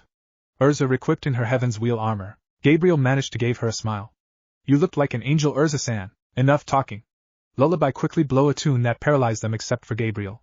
She quickly flew towards her friends and cast Aegis again to buy her time as she healed them. Lullaby started smashing the shield, and it started to crack a bit. Gabriel healed Lucy first, then went to Urza. TSCH. Where is Naruto when you need him? She grabbed Naruto's key and did a swiping motion. Open gate of hell. Wrath. But Naruto didn't appear like he always did. Hearing another cracking sound, she grabbed the new key she acquired back in her first mission. Open gate of the Virgin. Vrigo. A maid appeared with shackles around her wrists, short blonde hair, and blue eyes. She wears a typical maid outfit, consisting of a black undercoat and a white, frilled trim apron. Eh? Lucy blinked in shock. This was not the Virgo that they fought back in the mansion. You called mistress? Virgo bowed her head at Lucy. Why are you blonde? That was the first question Lucy asked. Virgo smiled and happily explained. I am a stellar spirit that is loyal to her master. I carry out my duties in the appearance desired by my master. Desire? Lucy thought of Naruto's blonde hair, then blushed. See, can you turn your hair back to pink? Of course. Her blonde hair turned into pink locks. What else do you desire, master? Lucy looked at her teammates, and they are already healed. Help us fight that demon. Yosh. Let's beat this wooden thing into a table. Natsu grinned and charged towards Lullaby but was blocked by Aegis. Itai. He cried in pain as he hit his head. Gabriel quickly flew towards him and healed his bruise. Are you guys all ready? Urza asked as she prepared her swords. They all nodded and prepared to fight. Gabriel, can you remove the shield? She asked Gabriel, who nodded her head. Deactivate. Aegis shattered and the mages of fairy tale charged the demon. While they fight, Lucy stayed in the ground with Gabriel, watching them fight the demon. I wish Naruto-kun is here. Gabriel frowned. Lucy frowned too. She felt useless, sitting there, doing nothing and just watching them fight. She made up her mind and asked Naruto to train her when he returns. She wants to be strong to be able to protect all her new friends. She's not the princess who grew up in luxury anymore. Gabriel watched as Urza got swatted away by Lullaby's hand and quickly flew towards her and caught her mid-air. Are you alright, Urza-san? Why yeah, thanks for the save. Urza smiled weakly as Gabriel started to heal her. Back in the ground, Lucy bit her lower lip. She watched as her friends trying to dodge Lullaby's attack while attacking its blind spots. Her hand slowly traveled to her keys and picked up Lust's key. She stared at the key for a second before making up her mind. Please help us. She used the sharp edge of the key to slice her palm and let her blood coat the key. They glowed pink, indicating that it is ready for use. She took a deep breath and did a swiping motion. Open gate of hell. Lust, underworld current time, and she's basically like Layla. Naruto finished explaining to Trihexia. She started to give a smug look on Naruto. See? That girl found a new guy after you guys break the contract. Ha! I told you that she only likes you for your looks. I do not own her, and she is free to choose whoever she likes, and besides, I'm a devil. I have jobs to do, he said with a little sadness in his voice. Trihexia held up her hand to Naruto with a smile. Then be mine, Naruto. I refuse. Trihexia sighed in defeat as she slumped down her chair. Foiled again, is it because I look like a child? She asked sadly. No, because you're my boss. Naruto deadpanned. Then if I retire, why do you need to speak with me? Time moves slower here, so I need to get back as fast as possible. Trihexia pouted at him. You're so attached to that Lucy girl because she looks like Layla. Humph. I have a job for you because you're the only one who is summoned right now. What is it? Trihexia snapped her fingers in a hologram of 5 gems. We found the God Key and we need these gems to unlock the seals surrounding the catacomb. What gems are these? These are the gems of the 5 Dragon Kings. Tiamat the Chaos Karma Dragon King, Blue Gem, Igneel the Fire Dragon King, Red Gem, Acnologia the Black Dragon King, Black Gem, Albion the White Dragon King, White Gem, and last is Fafnir the Gigantes Dragon King, Gold Gem. Take your time, these gems can shift into different type of items so they might look different at first. The only dragons that are alive and roaming are Tiamat and Acnologia, so keep an eye on them. Naruto pinched the bridge of his nose. Why do we need the God Key anyways? Trihexia smirked at Naruto. It's a secret, Naruto. But you'll find out in the future. Now go and bring me back these gems. Naruto prepared a portal next to him, and before he could leave, Trihexia shouted, don't forget to visit me or I'll drag you back here. Hi. As soon as Naruto left the room, Trihexia smiled and placed a hand on Naruto's spare key. There are so many secrets surrounding Naruto. But she can't tell him yet. She closed her eyes and took a deep breath. Once she exhaled, she saw a vision. A small glimpse in the future. Everything is on fire and everything is destroyed. Naruto was heavily wounded and looking up to a figure with black wings. The figure has black flowing hair and red glowing eyes. On top of the figure's head was a red halo that was sparking with black and red electricity. Trihexia opened her eyes and realized that she was breathing heavily. This was the first time she saw a vision, and it was horrible. I need to find out who that dark angel was. Back at Naruto, Naruto arrived in front of a 2-story house using the portal. It looked modern and it was the place he called home. He needed to check something important before leaving the underworld and be at Lucy's side. Naruto entered the door and was greeted by the twins. Welcome home, Naruto-sama. Welcome home, master, they greeted at the same time. Naruto sighed and patted them in the head. I'm actually happy that the house is still in one piece. Of course we would take care of the house while you are away, master. Ophius hugged Naruto's left arm. We don't want you to be mad at us when you return and the house is messy. Lilith hugged his right arm. Why are you all so clingy? Naruto tiredly asked the twins, who both glared at him. Because those big-boobed sluts might steal you away from us, they both deadpanned. Infuriating. He walked towards the kitchen, then sighed again when the twins let go of his arms and started to walk behind him. Naruto looked at his double-door fridge for a moment before opening it. Why am I not surprised? The fridge was empty. Not even a trace of ice was left in the freezer. He looked behind him, and the twins started to point at each other. It was her. They both said at the same time with the same tone. This was full before I left. Welcome back, Naya. A black cat entered the kitchen via window. She then transformed into a beautiful and attractive young woman with a voluptuous figure, long black hair with split bangs, and hazel gold eyes with cat-like pupils. Her attire consists of a black kimono, a yellow obi, a set of golden beads, and an ornately detailed headband. The kimono features a red interior and it is open at her shoulders, giving view to her enormously large breasts. Kuroka? Why are you here? Naruto asked the black-haired beauty. Then he raised a brow at her. And where's Lust? If her pet was here, then Lust is going to jump out sooner or later. Master got summoned Naya, and you know she wants you to call her by her name. Kuroka purred and walked towards Naruto while shaking her hips. That means Naruto's eyes widened and tried to make a portal. Infuriating. He entered the portal, leaving a disappointed Kuroka behind. Now I want to spend time with Naruto and Naya. Nei-sama, a stray cat has found her way to our house. What should we do? Lilith asked while looking at Kuroka. I think it's best to kick her out before she touched Master with those dirty paws of hers. Kuroka's eyes started to twitch in annoyance. So you two think you can take me on flat breasts? We do not fear you, stray cat. They both said at the same time. He exited the portal and arrived in a badly destroyed train station. Lucy, a new pink-haired chick, Urza, Gray and Natsu looked like they just had a hard fight, save for Gabriel, who was unscratched and healing them. Behind him is a giant burning thing and a woman covered in black lightning with a sadistic smile etched in her face. I was expecting you, Naruto-kun. Chapter 5, Lust. Lucy watched as a pink pillar of light died down, revealing a beautiful devil. She has a very long hair done in a ponytail, reaching all the way down to her legs with 2 strands sticking out from the top and sloping backwards, with an orange ribbon keeping it in place. Her attire is a battle kimono which consists of a blood-red haori, a black short hakama and a pair of zore. Who's the naughty one that summoned the great Akino? The female devil looked at Lucy then smiled. The riddle. It states that the only one that can break the ice was Wrath. Where is he? Gra. Enough playing around. I'll end all of Lullaby didn't even get to finish his sentence as a black lightning hit it directly in the face, creating a large explosion. The gigantic demon stumbled back, causing the ground to tremble as it fell on the ground. Shame, you didn't even let a cry of pain. Now where were we? Ah yes. Akino's happy appearance turned into a deadly cold one. Where is Naruto? Lucy felt a chill run down her spine. He was called back in the underworld. She stuttered, clearly scared of this female devil. Lucy! Urza, Gray, Natsu, Virgo and Gabriel ran towards her but stopped when a black lightning hit their path. Do not come any closer. This is a negotiation between the contract and the contractor. Akino said coldly. Gabriel, can you get Lucy out of there? Urza asked as she prepared to charge the newcomer. Gabriel shook her head and walked in front of them. Please respect the tradition of signing of the contract. Lucy-sama will be fine, I hope. I agree. One must respect the signing of a contract. Virgo said. Your name? Akino asked Lucy. Lucy Hartfilia. She walked towards her and checked her body out. You have a nice body. Lucy was still nervous and now regretting about summoning her. Thanks? Akino smiled and touched her cheek with her right hand. You know how the contract works, right? Lucy nervously nodded then gulped. Do you have something valuable that you want to trade for this contract? She asked then smirked when Lucy didn't answer. I'll give you a chance, Lucy. How about this? I'll agree to be your summon but what? I'll have Naruto every weekdays.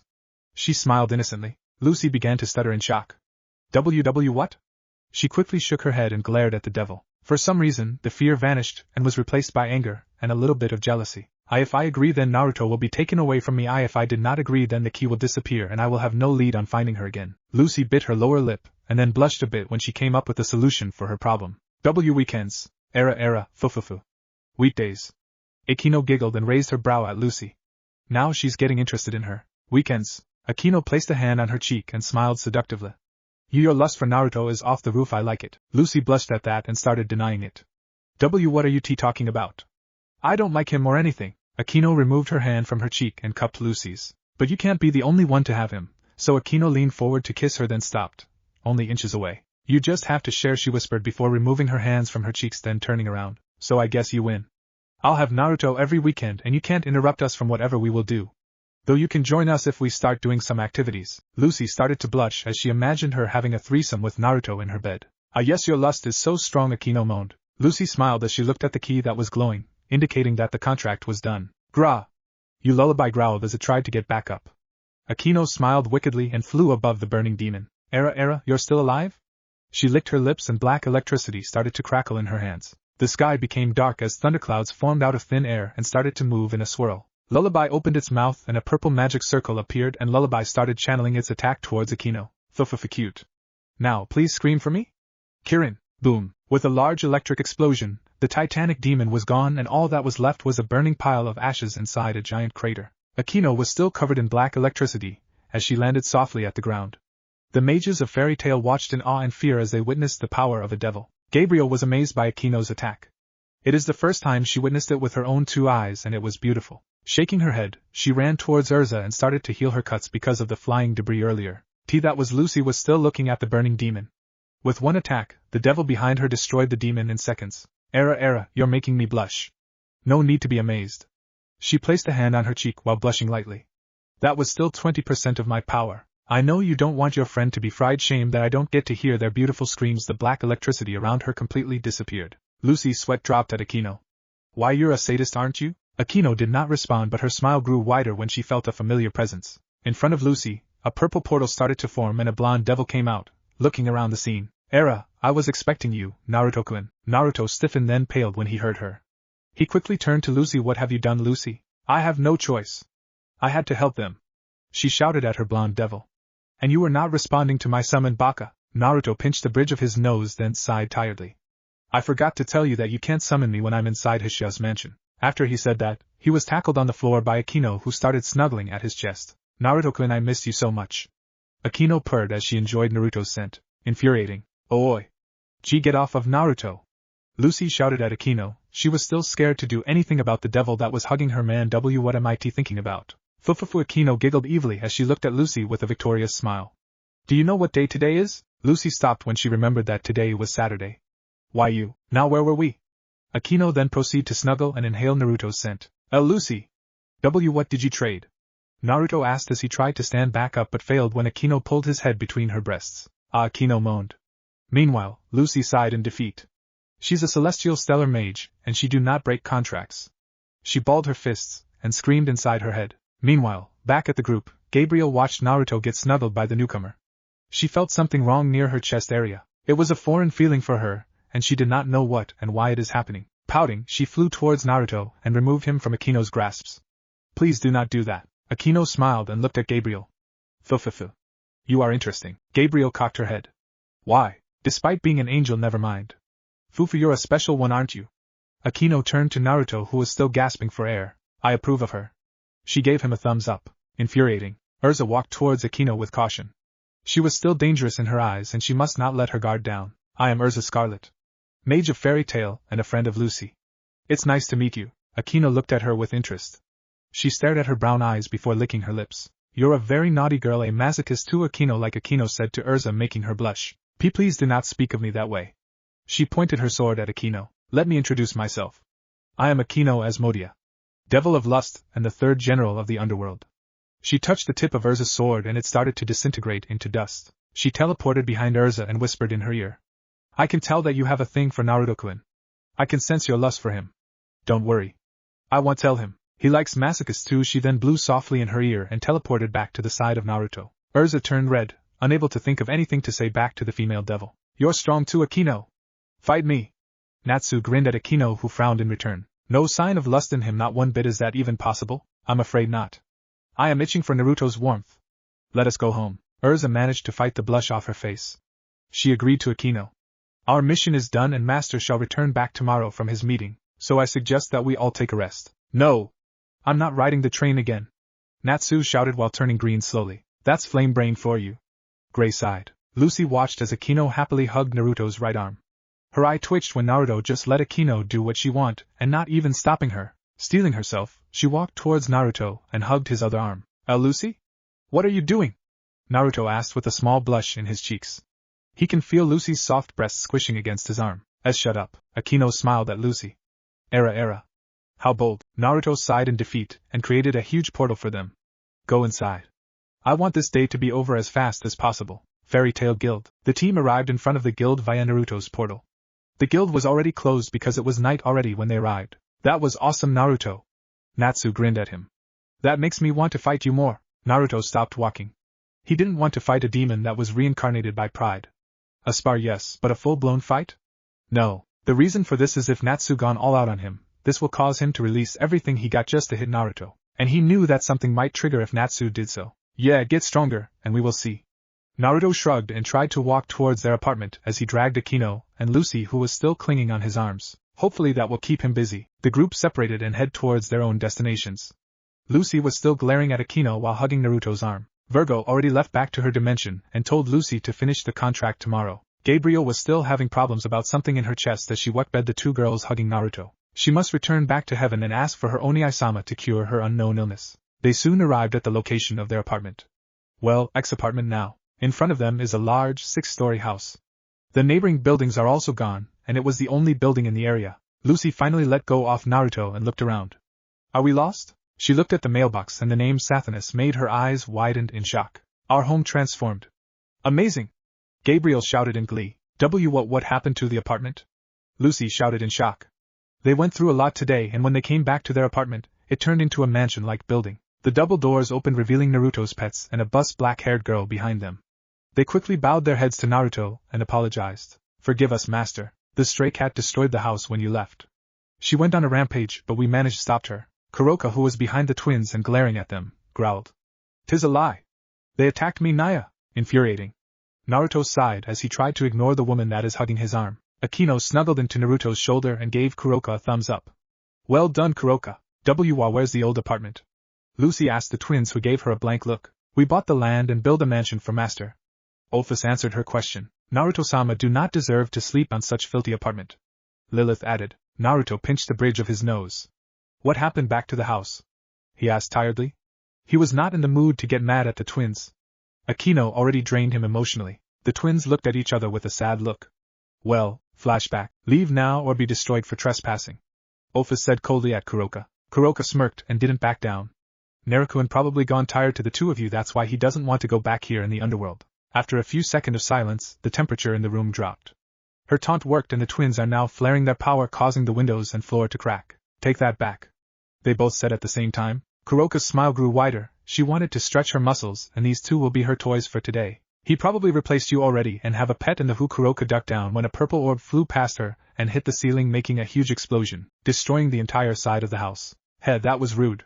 Kuroka flicked her hand and a red energy formed wrapped around the twins' hands and feet, immobilizing them completely. Time for your punishment. Kuroka pointed her open palm at the twins and casted a spell. Ziluf Seaozwi's pink fire engulfed the twins. Kuroka frowned when she did not hear any cry, only a soft laughter. Finally the twins started showing emotions. They are both smiling at Kuroka as the pink fire died slowly. Office was the first one to speak with a murderous smile. Lilith. The cat is speaking nonsense. We are the only pets that Naruto-sama have. Lilith added. The twins held hand together, combining their powers. They both started to grow a draconic wing made out of red and Yui energy in their backs. Office's wing was color blue, and she is missing her right wing, while Lilith was red and missing a left wing. Only US. Boom! A nuclear-like explosion destroyed the house and only leaving a large crater. Flashback and backslash. That's what happened. Forgive us, Master.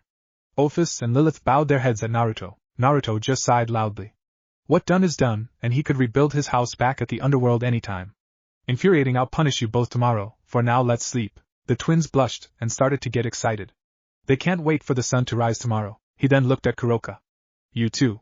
She gulped, not knowing what kind of punishment they will receive. Naruto, Akino, Lucy and Gabriel entered the building. Lucy can't help but to feel nostalgic. It looked the same back design at her home. Realizing something, she left the journal in the apartment, meaning where's my stuff?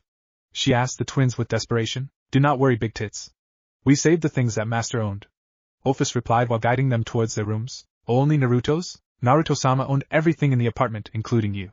Lilith replied for her sister. Before Lucy could speak, she was pushed inside a room with all her stuff inside. This is where you will stay. Office said before shutting the door. Grr. Those two. Why does it makes me happy when they called me Naruto's property? Shaking her head, Lucy observed the room, and it was big. It's like twice the size of her apartment room, and the design was very luxurious. Where did they get the money to build this house? She wondered as she walked towards her now queen-size bed. Lucy let herself fall and sink to the soft mattress of the bed, then sighed. Feels just like at home. She closed her eyes and made a mental note on begging, Naruto to train her. Next morning, Naruto found himself in a very infuriating situation. Instead waking up in his new bed, he woke up in the carpeted floor with Gabriel on top of him, again. He tried to move his left arm, but it was between Akino's soft breasts. He looked at his right, and his other arm was between Kuroka's twins. Naruto's eye started to twitch in annoyance. It's not like he didn't like the situation that he was in. It's just that he's still not ready yet. Mentally, she was still lingering inside his mind, and, it may sound cheesy, but inside his heart too. Naruto stiffened when he noticed something. He's not the only one who is up this morning. Being a healthy devil that he is, Naruto Jr. was up and ready. This is bad. He gulped and looked at Gabriel, who was sleeping with an innocent smile on her face. Her shirt was a bit loose, giving Naruto a good look at her cleavage. As something is missing, his eyes widened and looked up. Blue and red. Those are the color of the panties that the twins are wearing today. Their emotionless eyes stared at Naruto's blue ones. Ne-sama. I somehow feel murdering 3 today. I agree. Master is suffocating from those fatty breasts of them. Office and Lilith was seeping out purple and black aura, giving Naruto some chills. Give us the order, and we shall exterminate them, Naruto-sama. Just help me get out of this situation without waking them up. He sighed. Office pointed her hand at Gabriel, then opened her palm. Gabriel started to float gently, and landed softly on the bed. Naruto sighed in relief. 1 down, 2 to go. Lilith walked over to Akino and forcefully turned her over, causing her to let go of Naruto's left arm. For some reason, she was still sleeping peacefully. After moving Gabriel, Office went to Kuroka to try and free her beloved master. Lilith, I need some help. Lilith nodded and walked towards Kuroka's feet and grabbed it. Meanwhile, Office grabbed Kuroka's hands and the twins lifted her off the floor. Kuroka was still sleeping with a perverted smile. Naruto, no more teasing Naya. The twins looked at each other before nodding their head. They slowly started swinging Kuroka. Say no! They both said as they threw Kuroka out the open window. That wasn't nice, Naruto commented before stretching his arms. Finally free, he looked at the floor and saw Akino frown when she lost her personal pillow. Infuriating you are. He picked Akino up bridal style and brought her towards his bed next to Gabriel. After one last stretch, he went to the bathroom that was located inside his room to take a bath. Of course not before double-checking if the doors are completely locked. Office, Lilith. Prepare breakfast for everyone, he said from the bathroom. Of course, Master/Naruto-sama. The twins said at the same time. After taking a bath, he opened the door slowly and saw Akino and Gabriel having a conversation. Thanks for the tips, Akino-san. Gabriel smiled at Akino. If I feel hot, I will ask Naruto-kun for help. Akino patted her in the shoulder. Atta girl. Make sure to show him everything. Gabriel blushed lightly. That is indecent, but if it will make Naruto-kun happy then I shall do it for him, she said with confidence. Naruto closed the door while having a small blush. It's not safe to be here anymore, damn it, Akino. I should brought some clothes with me. If I came out of here only wearing a towel, having no choice. He teleported inside Lucy's room and what he saw made Naruto Jr. rise again. Lucy stretched her arms after a long relaxing sleep. She swore that the bed was magical because of how comfortable and how relaxing it is. Jumping out of bed, she continued looking around her very large room. She opened every door and every cabinet to see if all of her stuff are there and not missing. Lucy smiled when she found the journal in a cabinet that was next to her bed. After memorizing her room, she took a bath in her personal bathroom that was too big for her. She swears she could take a bath with everyone there. After taking a bath, she started drying her body outside the bathroom. She finally have her privacy, and she could do whatever she wants inside her room. At least I don't have to pay rent anymore, Lucy said while humming happily. She went to her new wardrobe and bent down to get her underwear that was located in the bottom drawer. Unknown to her, Naruto appeared in her room as soon as she bent down. Still naked, Naruto was hypnotized by her shaved lips and soft plump ass. His nose started to bleed and he quickly wiped it off using his left arm. Damn it! He steeled himself from taking Lucy's virginity. Naruto was not a sex demon. That was Akino's job. So he's not a horn dog, and believe or not, he has a lot of respect in women. Even if he find them very infuriating. Then an idea popped in his mind. Ophis and Lilith is not in their room, right? I ordered them to cook breakfast. Lucy finished putting on her underwear, then she heard someone knocking at the door, causing her to turn around. Shit! Naruto teleported out of her room and into the twins' room. Meanwhile, back at Lucy's room, Lucy was blushing with an irritated look on her face. She saw Naruto inside her room before he disappeared in a split second. He probably saw everything. She clenched her fist, and her eyes teared a bit. Take responsibility, you baka. Naruto arrived in the twins' room, and what he found in there disturbed him.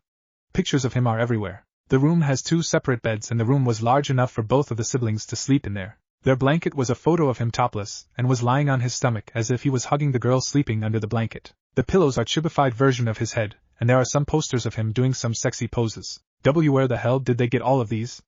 And when the hell did I do that? He looked at the blanket. He looked for the tag that was at the edge of the blanket, and it clearly says made by Trihexia. That chibi infuriating. Naruto sighed before teleporting out of the room and back to his. When he appeared in his room, the girls are gone and probably eating breakfast downstairs. Finally, now I'm scared. I'm going to Akino's room. He shivered in fear. Lucy, Naruto, Akino and Gabriel had arrived at the guild and was greeted by Mira. She asked about the newcomers as they introduced themselves to her. After introducing herself, she told them to visit Master Makarov on his office upstairs. She blushed slightly when the one called Akino whispered something about her lust for Naruto is great. The group started heading towards the master's office, but Mira grabbed Naruto, and placing a finger on her lips. Shy, I need your help. Flashback. Naruto drank the beer that was offered by Mira a while ago. So what's up? He asked Mira, who became flustered. Why, you stole my first kiss, but you did help me calm the demons inside of me, thank you. Mira bowed her head at Naruto. Raise your head, Mira. It was nothing. With me now officially part of the guild, it will happen regularly. Mira frowned at that. But don't worry. Naruto grabbed something in his pocket and gave it to Mira. A stone? She looked at the black stone that was in her hand. Yeah, if you're experiencing something like earlier, then step on that rock and I'll appear. Mira smiled at him. Thank you, Naruto. She was glad and kinda excited about her demon to start speaking nonsense again. It's kind of my fault anyway. With that, Naruto disappeared as he was summoned by Lucy. Flashback end. Sure. Naruto leaned forward to kiss her, but Mira pushed him back. Her face is completely red. And not here. She looked around and some of the mages started to look at them with interest. See, come with me in the basement. There's too many people here. She whispered before dragging Naruto away. Back at the office, they finally met Makarov, who they found just to be a perverted small old man. So can I know your names, Oja-chans? Makarov asked while checking them out. Fufufu Akino Asmodia. Akino introduced herself. Mine is Gabriel, little master. Gabriel smiled at the old man. Lucy Heartfilia. Lucy was started to get irritated by this old man. Oh ho ho, such beautiful young ladies. I approve all of you in my guild. Makarov gave them a thumbs up. Then Lucy noticed something. Where the hell is Naruto? Back at Naruto and Mira, they were in the basement making out. Mira was moaning from pleasure while Naruto kissed her. A few minutes later, Naruto broke the kiss. Are they calm now? Mira pouted when Naruto stopped kissing her, then she blushed. Wah. Of course. Thank you again, Naruto-kun. Anytime, now to get back upstairs. I somehow feel like Lucy's gonna hit me again. He sighed at that. Ayano, Naruto-kun, can we meet up tomorrow? I would really like to know more about you, to know more about the devils. She corrected herself while blushing. Naruto smiled and nodded. Sure. Once they left the basement, Naruto felt that Lucy's, Akino's and Gabriel's presence was gone. He saw a small old man approaching him with a serious look on his face. You're Naruto Sathanas-kun, correct? Naruto raised a brow at him. What do you want? Mira, who was beside him, slapped his arm lightly. That's the Master Yubaka. Show some respect. She whispered at the blonde. It's okay, Mira-chan. I like guys like him. Makarov grinned before becoming serious again. My boy Natsu had stolen an S-class job from the second floor, and your friend Lucy and the other girls are with him. If you didn't know, S-class jobs are extremely dangerous, where even the smallest mistake may lead to a mage's death. I don't see the problem here. He doesn't care one bit. Akino and Gabriel was with Lucy, so what's there to get worried about? So you are fine with them dying? Makarov asked in a dangerous tone. I'm not fine with it, old man. But Akino and Gabriel are strong, so they probably can finish that in a second. Naruto shrugged and started to walk out of the guild. Even if the island are full of demons? That made him stopped. Akino is in big trouble. And he was not being jealous and possessive right now when he thought of demon males surrounding Akino with lust in their eyes. Infuriating. Can you repeat that, please? A calm voice came out of the stone that Trihexia was holding. After researching about her vision and having no lead, she decided to call for help. Like I told you, Michael. I saw an angel with black wings with a red halo. Now do you know someone who has the appearance of that or what? For acting like an impatient child, she received a lecture from Michael. That is not how you should reply to your elders, Trihexia. We're both at the same age. I'm just using this form because Naruto is a Lillicon. Sighing at the little girl's attitude, Michael decided to answer her first question. The black wings in your vision makes it a fallen angel. But the halo is in another story. Fallen does not have any halos. It is possible that the fallen you saw was a hybrid, but an angel will fall if they fell to seduction or when they lose their purity. So the only thing that's left is, Michael stopped, causing Trihexia to raise a brow. The only thing that's left is what? Now Trihexia frowned. What did he find out that it made him speechless? Answer me, Michael. How many wings did that fallen have? Trihexia closed her eyes and visioned the figure again. 12 wings. Meaning that the fallen was a seraph. And Michael, why you're the figure in my vision? She jumped to the conclusion. Heavens, no! I will not stoop so low and become a fallen. But if you're accusing me, then the fallen has 12 wings. Am I correct? Yeah. Trihexia was starting to not trust Michael. If he is really the threat, then she shall exterminate him quickly. Then you might be right. A seraph might be our number one suspect, but same as normal angels, our halo will disappear once we fall. There is also the possibility of a strong fallen that has unlocked his or her potential. Thank you for your help, Michael. That's all. Michael can't help but frown at her cold tone. I understand that you are wary of me now, but I'll help you prevent the event that has happened in your vision. I will not let any of my family fall. Trihexia didn't answer back and just terminate the call. I hope you're true to your words, because she said before standing up, and a black aura started coming out of her. The purple sky outside turned blood red. Whoever you might be, I will destroy you. Chapter 6, Home. Look, Lucy-sama. A creature that's jumping out of the water. Gabriel shouted as she pointed at the group of dolphins. Lucy didn't hear her, as she looked at the guy in front of them. Ever since the start of the ride, the guy who was taking them to the cursed island was acting like a horned dog towards Akino. Aren't you a bit annoyed that he's staring at you like that? Lucy whispered to Akino, who was just smiling and not even feeling uncomfortable at the man's gaze. They arrived at the port, via Akino's teleportation. They could teleport to the island, but Gabriel requested that she wanted to try and experience riding a boat. Now they are on their way to Galuna Island. The cursed island. Not to worry, Lucy. Only Naruto-kun can touch me. She smiled at her. And besides, he's giving me some magic. Eh? He's giving you magic? Lucy looked at the man named Bobo, who was their guide and boat master to Galuna Island. Hi. Fufu, you see, us devils get more magic when a human committed one of the sins. For example, him. She pointed at Bobo, who was still drooling at her, and was trying his best not to jump and be Akino's man-slave. He is feeling some lust towards me, thus giving me some magic. This also affects Naruto, so whenever his opponent is feeling angry, then he or she is giving him more magic. That is amazing, Akino-san. That too works for us angels. So Lucy-sama, please be motivated and do your best, as you will give me some magic in return. Gabriel said with a cheery smile. She's enjoying the ride and she could see some fish swimming under the clear water of the ocean. That's interesting. Are there any more effects to us when we're near you? Gray asked. The mage who entered the portal before it closed at the last second. Well, for you humans, no. But for Lucy Fufu, eh? What's the effect of you being near me? Lucy asked with a little fear in her voice. Well, you are being influenced by our sins when you're near us. Akino explained as Lucy blinked a few times. I'm not feeling anything right now, Lucy said as she felt fine being next to Akino. Fufu, that's because Naruto-kun isn't here. Lucy's heart jumped when she heard Akino said his name. Meanwhile, Akino smiled and decided to tease Lucy. See? Your lust spiked up on just hearing his name. Naughty girl. Lucy blushed and tried to hide her face with her hands. Shut up. The clouds started to darken and the waves became stronger as it shook the boat left and right. Gabriel looked ahead and saw a huge wall of water approaching them. Lucy-sama. What is that? She asked, curious at the wall of water coming towards them. Lucy peeked through her hands that was still covering her. She saw the wave. Her eyes widened in shock. A tsunami? Era, I'll handle this. Akino pointed her hand at the tsunami and black lightning started to spark in her hand. But before Akino could take a shot, a beam of light struck down at the wave and instantly, the wave died and the dark clouds vanished. They all looked at the figure that was gently descending from the pillar of light, clad in golden and silver armor. Akino frowned slightly at the sight of him, while Gabriel has a surprised look in her face. Oni-sama? Please bring them back. The guild master told Naruto, who was preparing a portal in front of the guild. Everyone was watching as Naruto held his hand out, and the air started to ripple and slowly formed into a purple portal. Wait. I shall come with. Urza Scarlet stepped forward from the crowd with a serious expression on. Naruto turned around and raised a brow at her. I know you're cute, but this is my job. Urza blushed at Naruto's little compliment. According to the rules of the guild, at least one S-class mage must be on the party when going on an S-class mission. She told Naruto and gave him the I'm still coming with you no matter what look. Naruto looked at her, then at Makarov. Is she serious, old man? When Makarov nodded, Naruto sighed tiredly, causing the redhead to glare at him. Fine. He walked towards the portal and placed his hands inside the pockets of his pants. Infuriating, if anyone else wants to come, the portal will close in 5 seconds. He said before entering the portal. Urza quickly followed after him, and there are still 3 more seconds before it closed. Some mages wanted to help, but working with the Titania scared the crap out of them. Only one person in that group was conflicted to enter.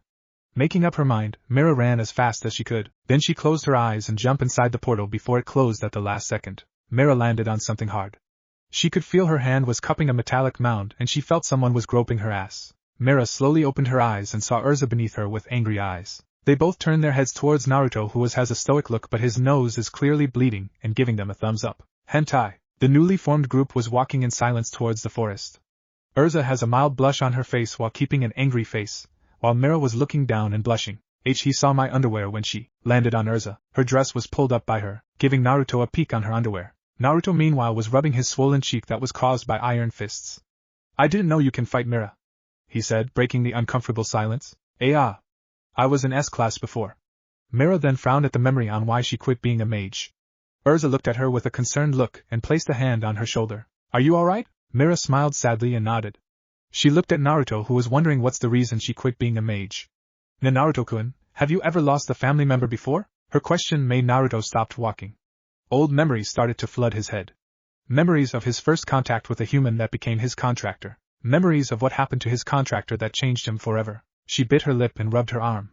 I lost my sister 2 years ago. She died when I took her with me in an S-class job. Tears started to fall as she clutched her dress in anger. Ever since her death, I always blamed myself for her death. If I didn't take them on that job then, slap. Enough. It's not your fault. Urza lectured her.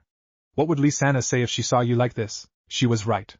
What would her sister say if she saw her like this? Lisana would scold her for blaming herself. Mira fell on her knees and continued crying. I am sorry. Urza sighed and knelt down to hug her. We all lost someone close to us. Even if it hurts, we must continue living. Naruto, who was watching the scene, sighed. I can't sense them. Let's make camp here while I scout ahead. He started walking without looking back. He clenched his fist as he remembered his first contractor. Zei-chan. Baka Oni-ai. You're so infuriating, Oni-ai. Oni-ai-chan, I love you. Naruto shook his head and continued walking. It's been a century since they first met. The first time he had opened his heart to a human. Gyu. Naruto looked up and saw a giant figure with yellow glowing eyes. He crunched his knuckles and smirked. Great.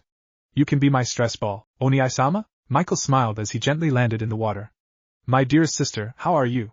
That's your brother? Lucy shouted in shock. Michael has a long blonde hair and behind him was 12 golden wings. Your brother is a girl? Natsu's eyes widened.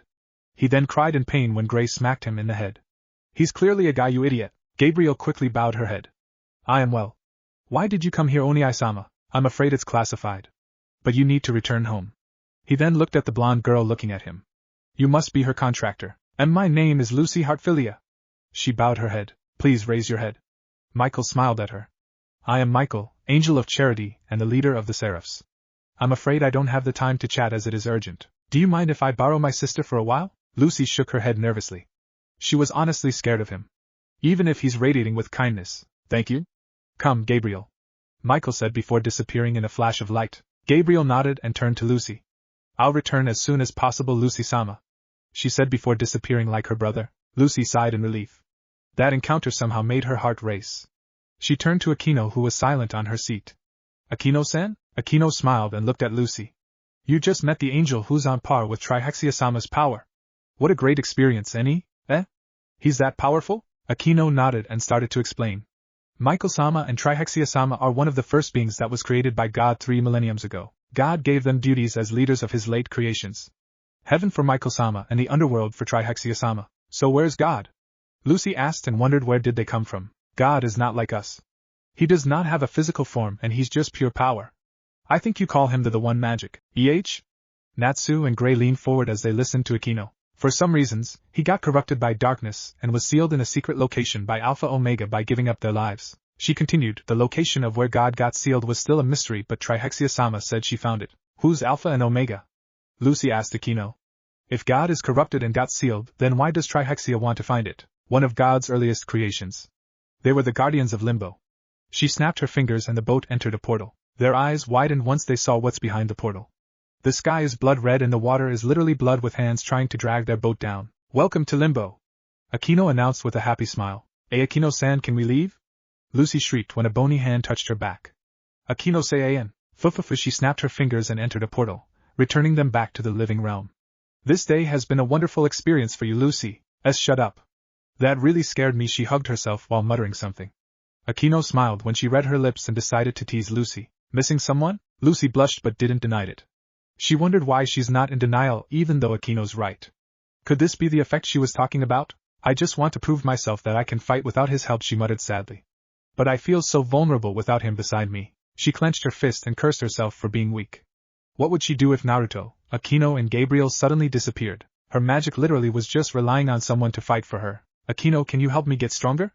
She looked up with pure determination in her eyes. Akino looked at her eyes then smiled. Fufufu, just like the eyes of that brat. Well, I am supposed to do what you want. But are you up for this training? I will tell this now. Learning our magic is the hardest knowledge to learn. Lucy nodded. I'll do anything. I'll be strong enough and stand beside Himyamim and you guys at battle.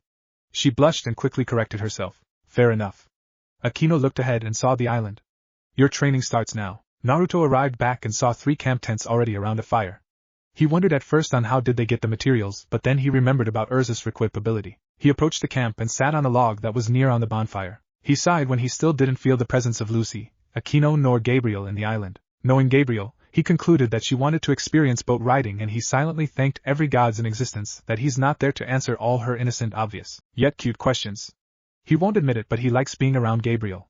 It was like the same feeling when he taught his first contractor about the world. Then there's Lucy.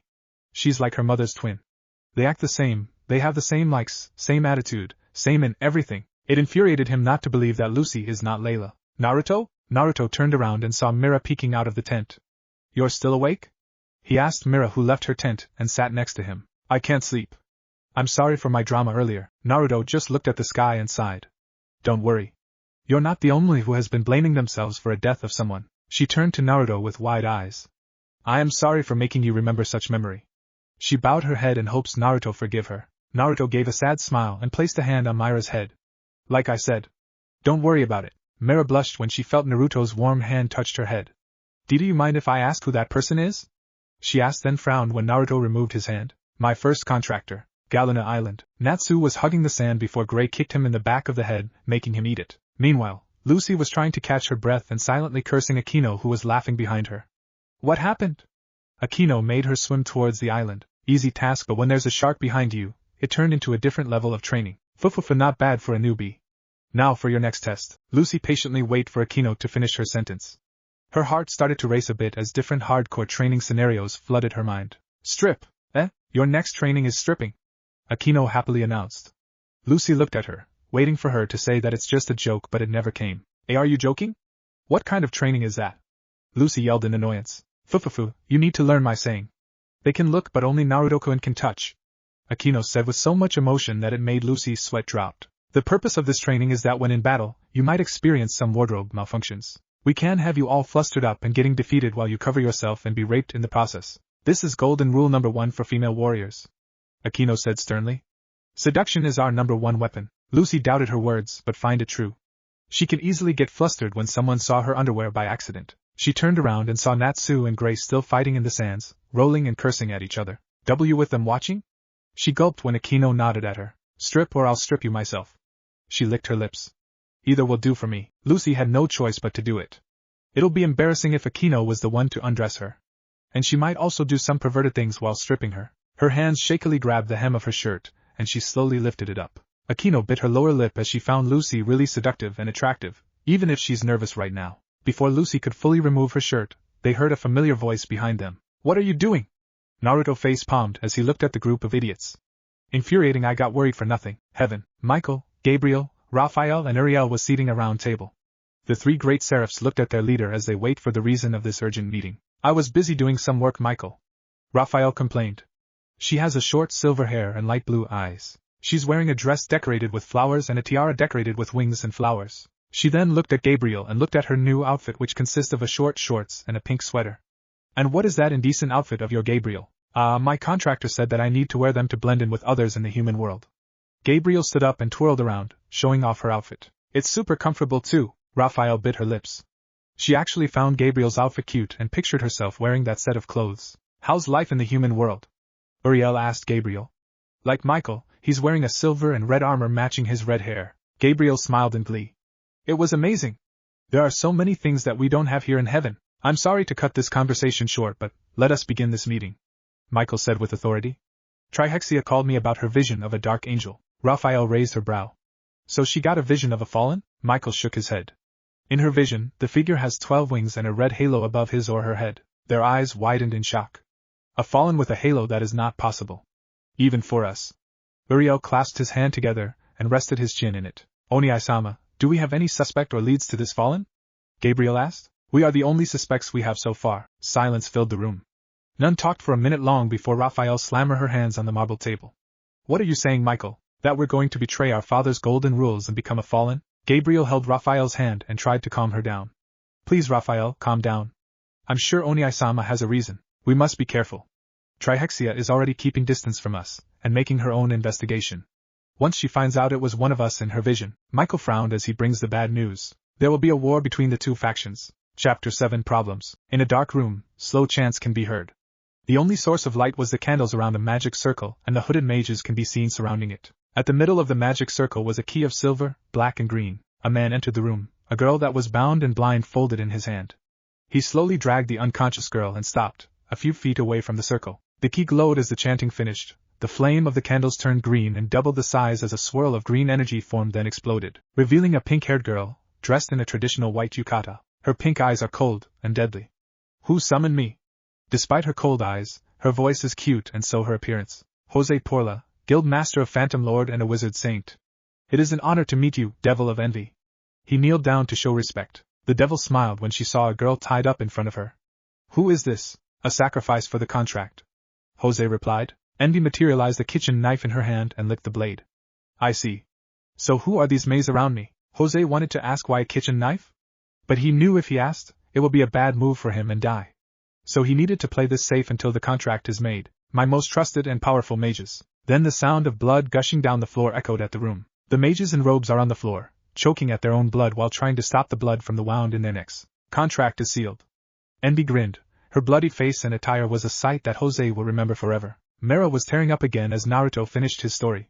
He never really gave out too many important parts, but it did make him feel happy to be finally able to say it out of his chest. Thank you, Mera, for listening. Naruto smiled at the girl. He felt lighter and much more at peace. Mera wiped the tears off her face using her palms. I am sorry. Mera never thought that one girl could change Naruto so much.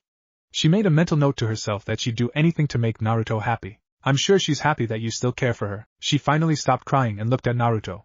He was looking towards the orange and cloudy sky with a smile on his face. A real smile. Yeah, Mira blushed and turned away.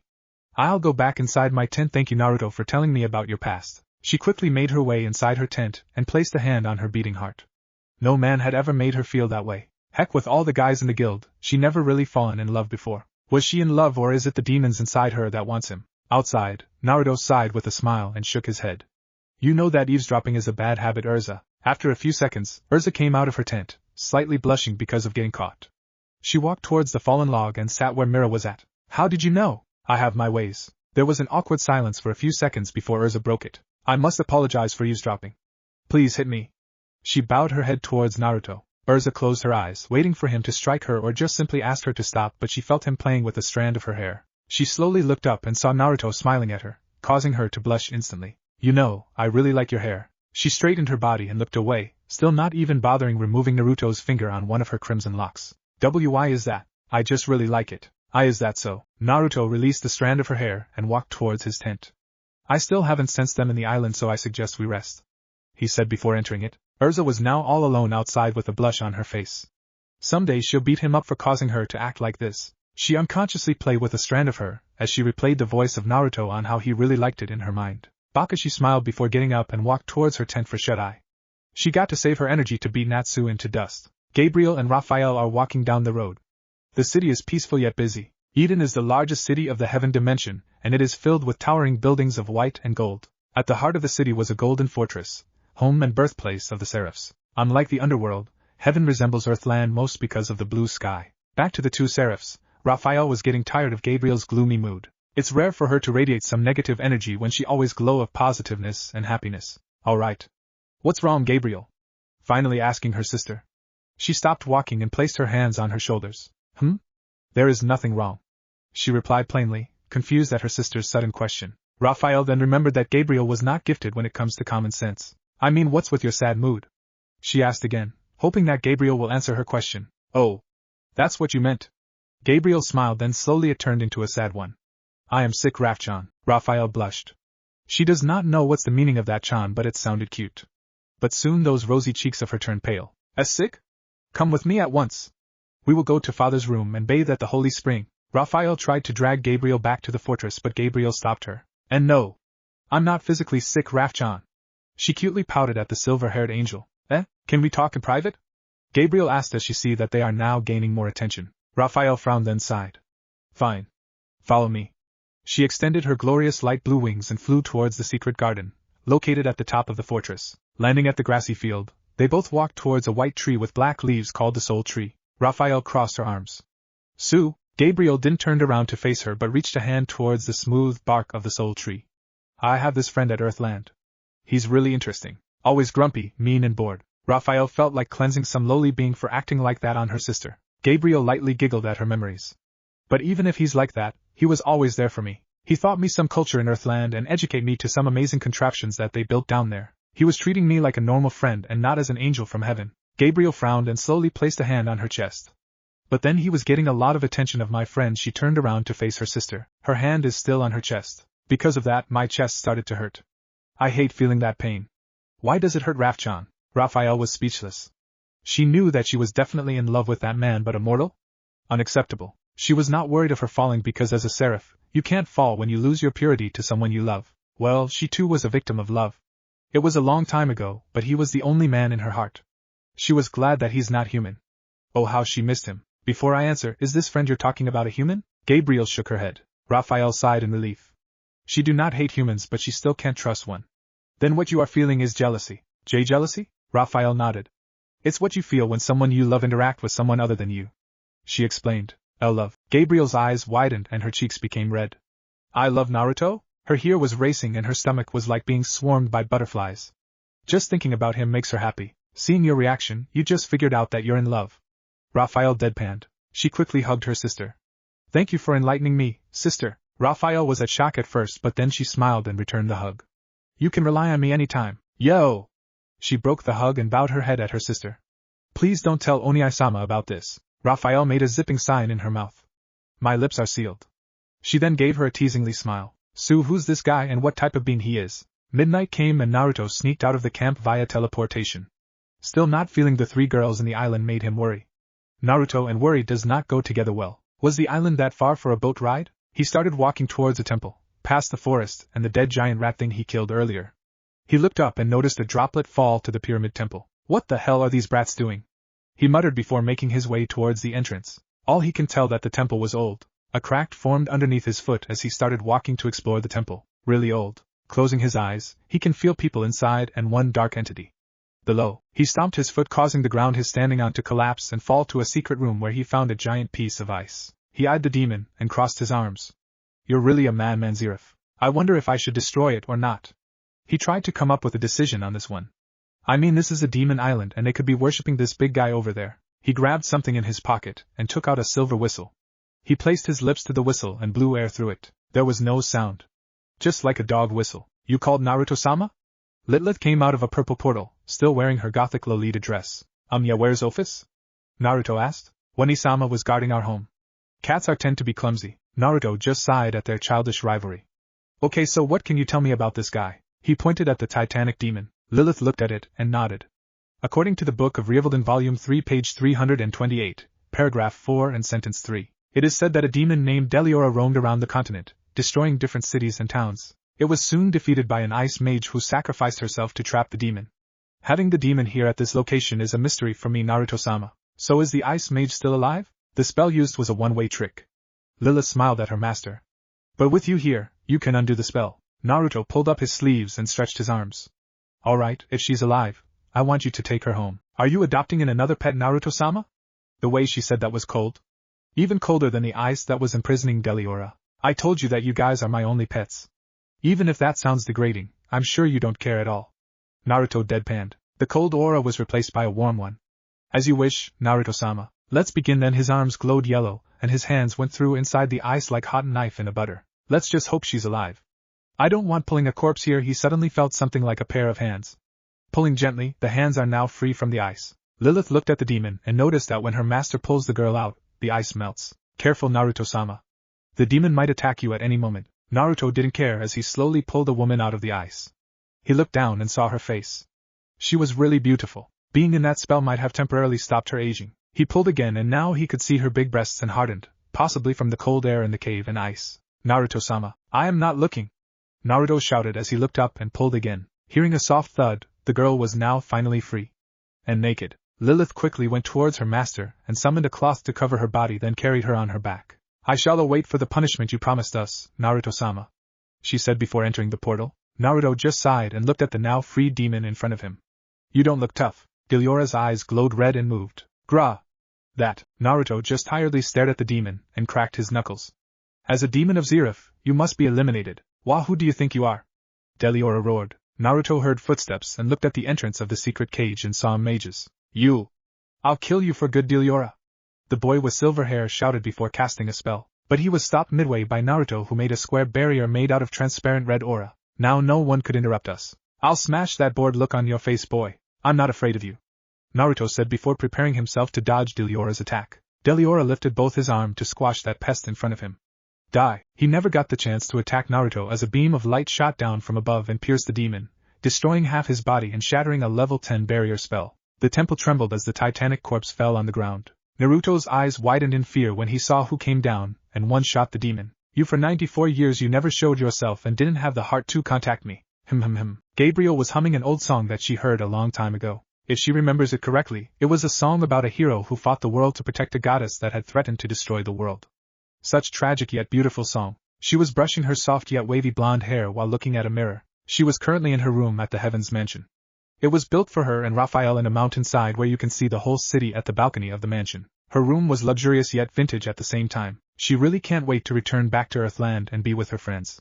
Also, finding about her true feelings about Naruto made her really happy. Looking at the mirror, she cutely pouted at the bad news. How could a seraph like her or her brothers and sister fall without even a good reason? A knock on her door broke her chain of thoughts. Please come in. The door opened, revealing her Oni-sama. May I speak with you, sister? He said as he let himself in. What is it, Oni-sama?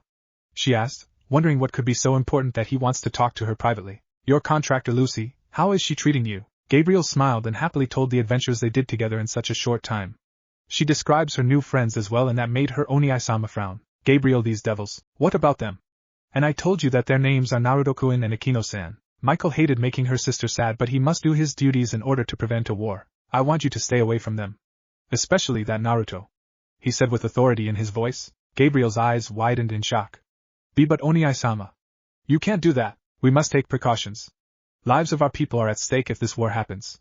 Michael turned around and walked towards the door. Before he left the room, he looked back at his sister. I'm sorry, sister, but until trihexia is out there for blood, you'll be staying here in heaven. What about Lucy-sama?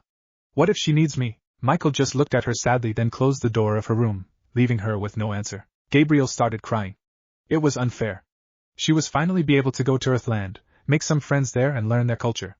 Then something came up again. The thought of not seeing Naruto. Not being near him. Not being able to touch him. She was already missing his warmth. She clutched her chest as she felt like it was being stabbed. She wanted to disobey the order of her brother, but him being the current leader of heaven, she can't do it. Naruto-kun. Unknown to her, Michael was watching her at the door before silently closing it again.